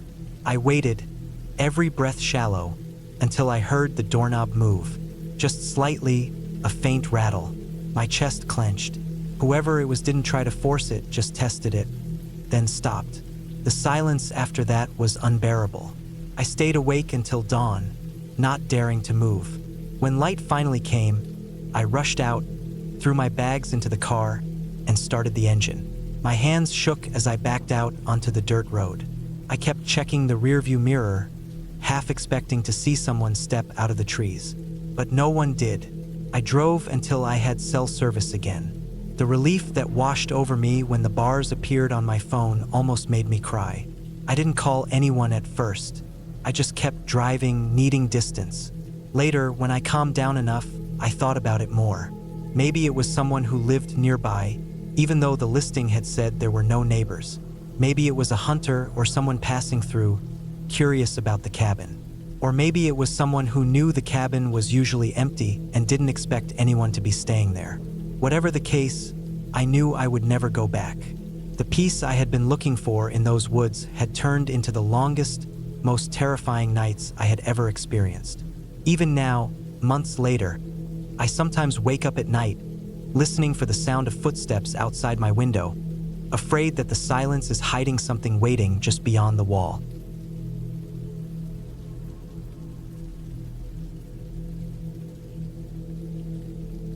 I had decided to spend a week in a small cabin deep in the woods, away from the noise of the city, away from people, and away from everything that had been wearing me down. The cabin was old but solid, built with thick logs, sitting at the edge of a clearing surrounded by trees that stretched so far in every direction that you could walk for hours without finding a road. It had one small bedroom, a kitchen that barely fit an old gas stove, and a fridge that hummed louder than it should, and a living space with a fireplace. I had brought food, water, and everything I thought I would need to last the week. I wanted quiet. I wanted peace. That was the only reason I went there. The first day was calm. I unpacked, set my supplies in the kitchen, stacked firewood by the door, and walked the short trail that wound around the cabin to get a sense of the area. There was no cell signal, no cars, no people. Only the sound of wind brushing against the branches and the distant call of birds. By night, I lit a fire in the fireplace, heated a can of soup, and sat at the small wooden table listening to the crackle of the flames. It felt almost too quiet, but I told myself that was exactly what I had wanted. The second day was just as calm, but I started noticing how quickly the woods swallowed sound. If I walked 30 feet from the cabin and stopped moving, there was nothing. Just silence pressing down on me, broken only by the occasional creak of a branch. It was unsettling in a way I hadn't expected. That night, when I lay in bed, the silence was so strong it made me aware of every beat of my heart. On the third day, late in the afternoon, I saw something that shifted everything. I had been splitting firewood outside, my shirt damp with sweat, when I looked up and saw a man standing at the edge of the trees on the far side of the clearing. He was tall, still, and too far for me to make out his face. At first I thought maybe it was someone hiking, maybe a hunter, but the way he stood there, not moving, not waving, just watching, made something cold settle inside me. I froze with the axe in my hand. I didn't wave or call out. I just stood staring. After what felt like minutes, though it was probably only seconds, he turned and walked back into the trees. I waited for him to come out the other side or make some sound, but he didn't. He was gone. I tried to reason with myself. Maybe it really was just a hunter, maybe someone cutting across the woods. But there was no trail there, no reason for anyone to come through. I went inside and locked the door, even though it was still broad daylight. The rest of the evening, I couldn't shake the feeling of eyes on me. That night was worse. Every small sound made me sit up in bed. The creak of the cabin walls as the night grew colder, the shifting of the logs in the fire, even the faint rustle outside. I told myself it was animals, but I couldn't sleep. I kept seeing that figure standing there. On the fourth day, I found tracks near the edge of the clearing. They weren't from an animal. They were boots, heavy ones, pressed into the soil between the trees. They were fresh. I followed them only for a short distance before turning back, because the thought of going deeper into those woods knowing someone had been standing out there unsettled me too much. I stayed close to the cabin all day, chopping wood, carrying water, doing anything that kept me near the door. By afternoon, I noticed something else. Small changes. The axe I had left leaning against the porch was lying flat in the dirt. A log I had set aside was moved from where I had put it. It wasn't the wind. It wasn't an animal. It was deliberate. When night came, I couldn't bring myself to sleep. I sat in the living room with the fire going, my back against the wall where I could see both the front door and the single small window. I had brought a hunting knife, but nothing else. It felt pathetic against the thought of someone out there. Around midnight, I heard it, a crunch of leaves just outside. Then another, slow, steady steps circling the cabin. My mouth went dry. I didn't move. The steps went around, pausing near the door, then moving to the window, then fading toward the back. I sat there in silence, barely breathing, waiting for a knock or the rattle of the door, but nothing came. Only the sound of steps receding into the trees. When the sun rose, I checked outside. There were footprints all around the cabin. Some came right up to the window. I felt sick. Whoever it was hadn't come in, but they wanted me to know they were there. The fifth day was pure tension. I tried to act normal, cooking, sweeping, even writing in the small notebook I had brought, but every sound pulled my head up. I couldn't focus. I knew he was out there. That night, I dragged the small table in front of the door and stacked wood against it, making a crude barricade. I sat up again, knife in hand. Sometime past midnight, the door handle rattled. Slow testing, then silence, then a faint scrape along the wall outside, moving slowly, deliberately. I wanted to shout, to scare him off, but fear pinned me down. I just gripped the knife tighter. By morning, the barricade was still in place. The door hadn't been forced, but when I checked outside, I found something that made my stomach twist. A small pile of stones stacked neatly on the porch. 3 of them balanced on top of each other. A sign, a message. I didn't know what it meant, but I knew it was meant for me. I thought about leaving, just walking into the woods until I reached a road. But I didn't know the way. The cabin was miles from anywhere, and the only dirt road leading out was through thick forest. If he was watching, he would see me leave. I felt trapped. The 6th day, I hardly moved from inside. I sat by the window looking out, knife in my lap. The silence was crushing. Every so often, I thought I saw movement between the trees, but it was too quick to be sure. By evening, the tension in my chest was unbearable. I was exhausted but too afraid to rest. That night was the longest of my life. The sounds started again. Steps, scrapes. This time there was a soft tap on the window. Not hard, not breaking it. Just a tap. Then another, like someone testing to see if I would react.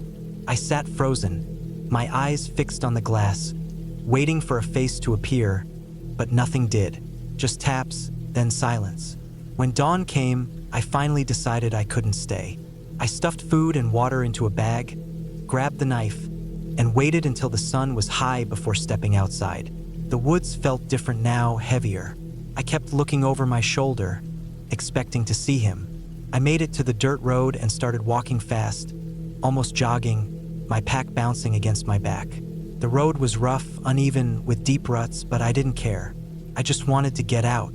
After an hour, I stopped to catch my breath, and that's when I saw it.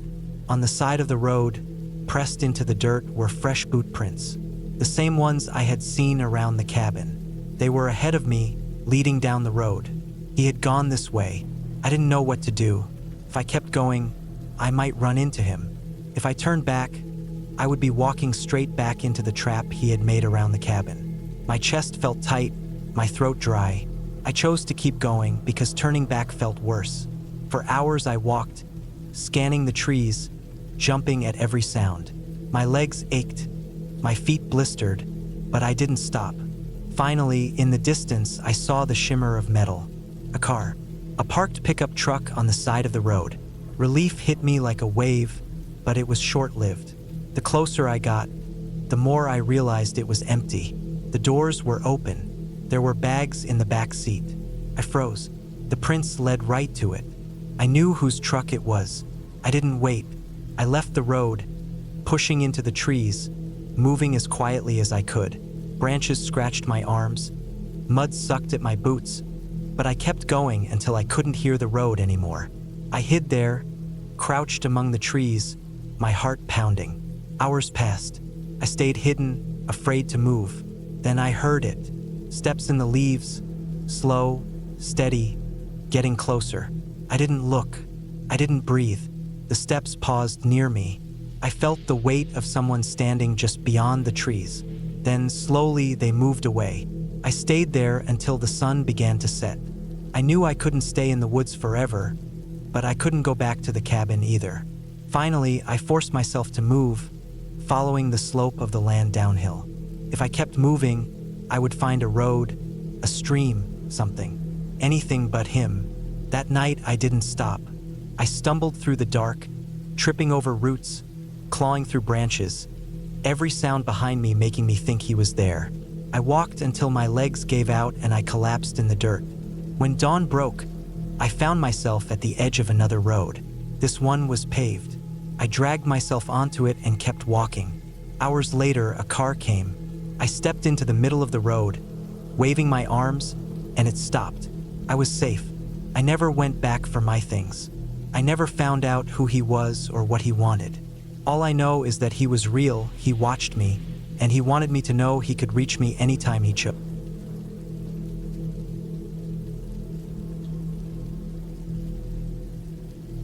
I had been looking forward to that trip for months.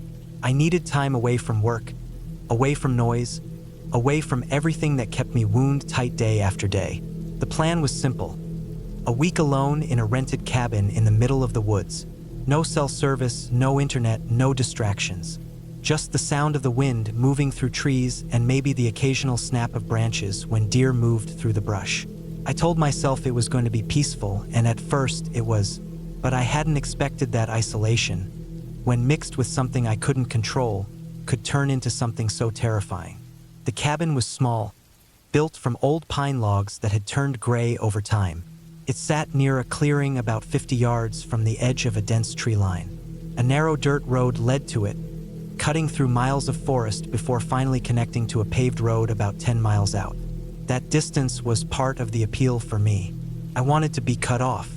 I wanted to sit by a fire at night with no sound but the crackle of burning wood. I wanted the kind of quiet that you don't get when you live in a city. The cabin itself had the basics. One main room with a small wood stove, a creaky table, a bed in the corner, and a tiny kitchen space with a propane stove and a metal sink. There was a single small bathroom with an old toilet and a shower that barely worked. The windows were narrow and placed high, with cheap curtains that could barely block out light. The floorboards groaned under my boots as I moved around, and the whole place smelled faintly of pine sap and damp wood. It felt lived in but not well cared for, like no one had bothered to update it for decades. The first day was uneventful. I unloaded my truck, stacked the firewood I had bought from the small gas station in town, and settled in. I spent most of the day outside, sitting in a chair I had brought with me, watching how the light shifted as the sun dropped lower behind the trees. The air was cooler than I expected, and by evening, I had a fire going in the stove. I ate canned soup, listened to the fire pop and hiss, and went to bed early. The silence was heavier than I imagined, but it was the kind of silence that made me feel like I was finally where I belonged. It was the second night when things started to feel off. That evening, I decided to take a short walk before dark. I followed the dirt road for a while, noting how the trees pressed close on either side. The road curved out of sight, and the shadows grew longer as I walked. The forest was quiet, too quiet. I expected to hear birds settling in or the distant sound of insects, but there was almost nothing. Only the crunch of gravel under my boots. I turned back before it got too dark, but even then, something felt different when I reached the cabin. The air seemed heavier, like it was pressing in on me, and the silence was no longer calming. It was sharp, almost unnatural. When night fell, I lit a lantern on the table and stretched out on the bed with a book. The stove glowed, the fire inside crackling faintly, and for a while I felt safe again. But then, just after I had started to relax, I heard it, a sound outside. It wasn't loud, but in that silence, it might as well have been a shout. It was the crunch of something on gravel, faint but clear. My chest tightened as I froze, listening. I thought maybe it was an animal, maybe a deer wandering close, but the sound didn't move off like I expected. It stopped. Then, a few seconds later, I heard another crunch. Slow, deliberate. I sat there, barely breathing, my eyes fixed on the window. But from where I sat, I couldn't see outside. The curtains were drawn, and the lantern inside made it impossible to make out anything beyond them. I turned the lantern off, leaving the cabin in darkness except for the faint orange glow of the stove. My eyes slowly adjusted. I sat there for what felt like an hour, waiting, straining to hear something else. But after that second crunch, there was nothing. Eventually, I told myself I was being paranoid. It had to be an animal. The woods were full of them. And yet, when I finally lay back down, I didn't sleep. I just stared at the ceiling, my body tense. Every small creak of the cabin, every gust of wind outside felt amplified. My heart raced at nothing, and sleep only came to me in short, broken bursts. The next morning, I went outside to check. The dirt around the cabin was soft in places, and I saw marks in the gravel that didn't look like animal tracks. They looked like the outline of a boot. Not a clean print, but enough to make my stomach twist. Someone had been there. I stood there staring at it for a long time, the forest around me quiet and still, before finally forcing myself back inside. I told myself it could have been from before I got there. Maybe the owner had been around recently. Maybe it was nothing. But the feeling stayed with me, the sense that I wasn't as alone as I thought. That night, I tried to ignore it. I cooked another simple meal, stacked more wood in the stove, and tried to read again. But when the sun dropped and the shadows stretched long, I felt that same weight pressing in. I locked the door, checked the windows twice, and made sure the lantern was within reach. The sound came again. This time, it wasn't on the gravel road. It was closer, just beyond the clearing. A faint snap of a branch, the kind of sound that only happens when weight presses down on it. Then another, slower, as if whoever or whatever was out there was taking their time. I moved quietly to the window and peeked through the curtain. The clearing was faintly visible under the moonlight. The trees stood like black walls on all sides. At first, I didn't see anything, but then I noticed a shadow that didn't seem right. It was near the edge of the tree line, too solid, too still. I blinked, trying to adjust my eyes, but by the time I looked again, it was gone. My throat was dry, my chest tight.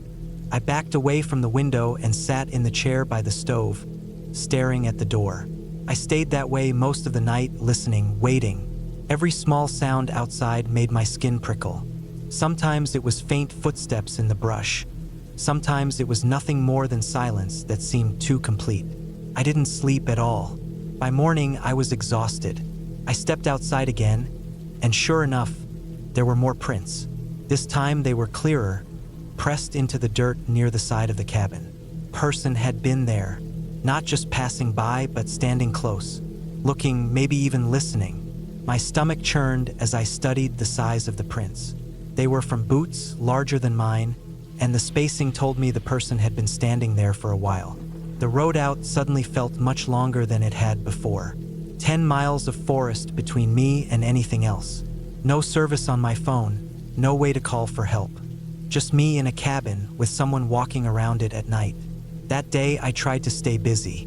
I chopped wood, I cleaned, I wrote in the notebook I had brought, anything to keep my mind from circling back to the prints. But no matter what I did, I kept glancing at the tree line, half expecting to see someone standing there watching. When night came again, I felt a dread I couldn't shake. I stacked the stove high, filled the room with as much warmth and light as I could, and tried to convince myself I'd get through it. But when the sound started again, closer this time, I knew it wasn't going to be that simple. I'll tell you what happened that night, and I'll tell you everything in the same detail I lived it. But before I go on, let me pause here. Do you want me to continue this exact story all the way through to the end in one single piece of at least 7,000 words, the full uninterrupted story? Or would you like me to keep sending it to you in smaller, connected chunks until it reaches full length?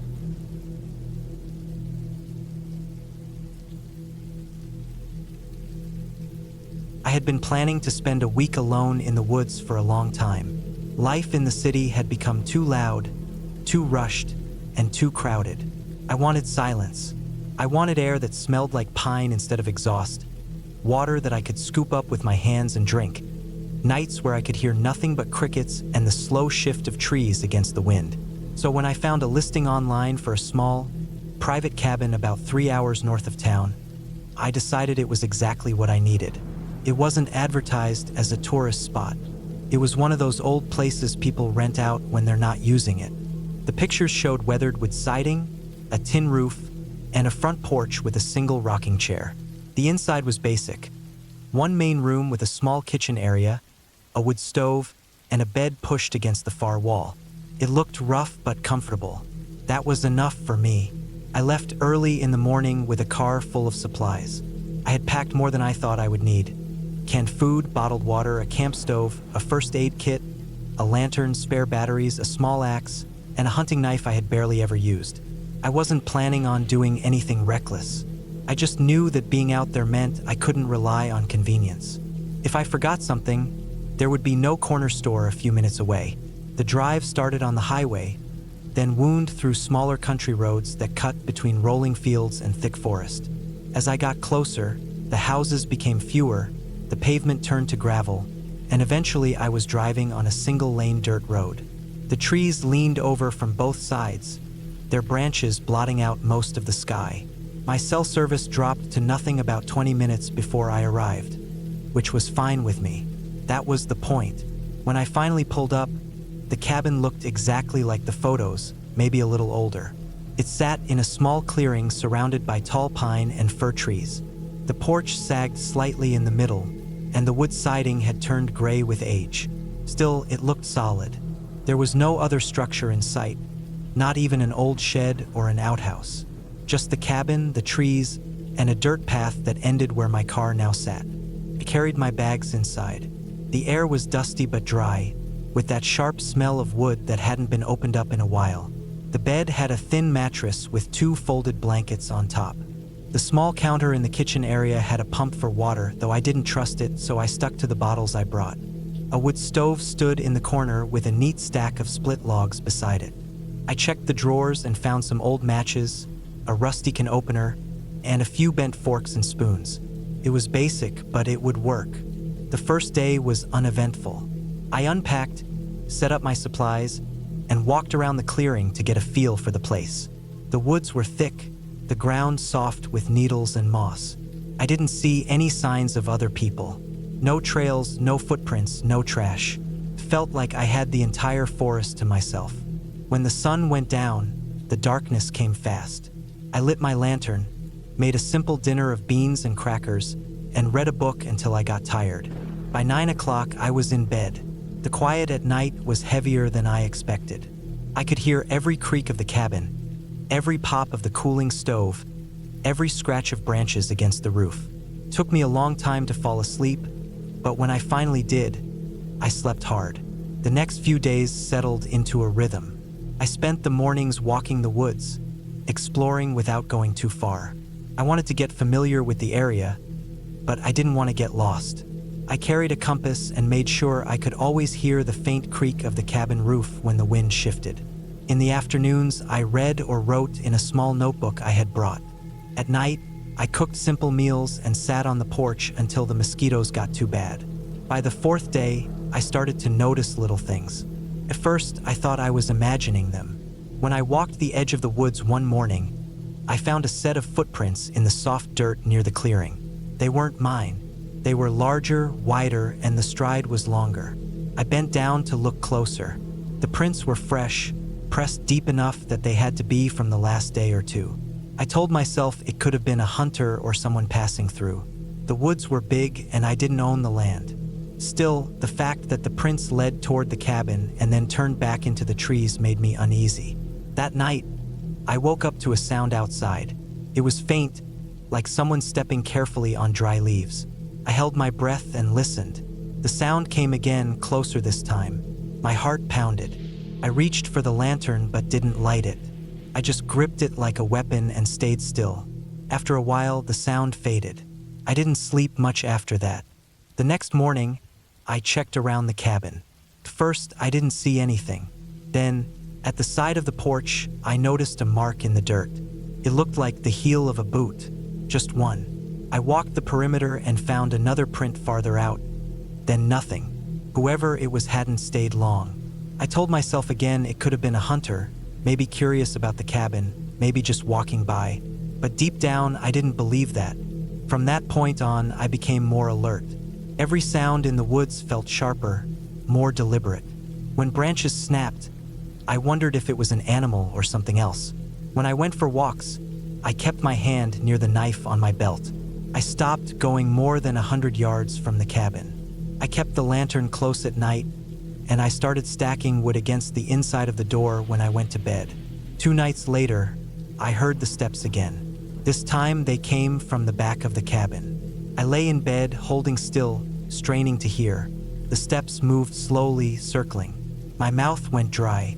I thought about calling out, but there was no one to call to. Even if I shouted, no help would come. The steps stopped near the window. I stared at the dark glass, waiting to see a shape or a face, but nothing appeared. After a long minute, the steps moved away. I stayed awake until the sky started to lighten. The following day, I found something that made my stomach turn. On the edge of the porch, sitting neatly on the wood, was a small pile of rocks stacked in a pyramid. 3 flat stones, one on top of the other. They hadn't been there the night before. Someone had placed them there quietly, while I slept. At that moment, the cabin no longer felt like a retreat, felt like a trap. I spent the day debating what to do. I still had food and water, but I didn't feel safe staying. I could leave, but the nearest town was hours away, and my car sat exposed in the clearing. If someone wanted to stop me, that's where they'd wait. I decided to prepare. I packed my bags, filled my backpack with the essentials, and kept everything near the door.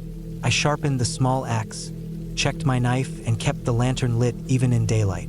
That night was the worst. The sounds came back, louder, closer. Footsteps on dry leaves, branches snapping under weight. At one point, I heard the porch creak as if someone stepped on it. I sat in the dark, gripping the axe, staring at the door. My whole body shook, but I stayed silent. Hours passed like that, each noise stretching into forever. When dawn came, I forced myself outside. The porch was empty, but the dirt told a different story. Prints circled the cabin again. Some led toward the woods, others toward my car. When I walked over to check, my chest tightened. The driver's side door was open just a crack. I knew I had shut it. I rushed over, yanked it wide, and looked inside. The seat was empty, nothing missing, but the glove compartment hung open. Someone had been inside. That was it. I couldn't stay. I loaded my bags into the car quickly, my eyes scanning the trees every second. I felt watched, every hair on my neck standing up. I turned the key, half expecting the car not to start, but it did. Gravel spat from the tires as I backed up and pointed the car toward the dirt road. My hands shook on the wheel as I pressed the gas. The woods closed in on both sides as I drove. Every bend in the road felt like a trap, every shadow like a figure waiting. I didn't slow down until I hit the first stretch of paved road miles later. Only then did I breathe again, but even then, the feeling of being followed clung to me like a weight. I didn't stop until I reached the nearest town. I pulled into a gas station and sat there for a long time, the engine still running, staring at the empty road behind me. The cabin had seemed like an escape, a quiet place to clear my head. Instead, it had shown me how fragile safety really was, how quickly peace could turn into fear when someone else decided you weren't alone. I never went back,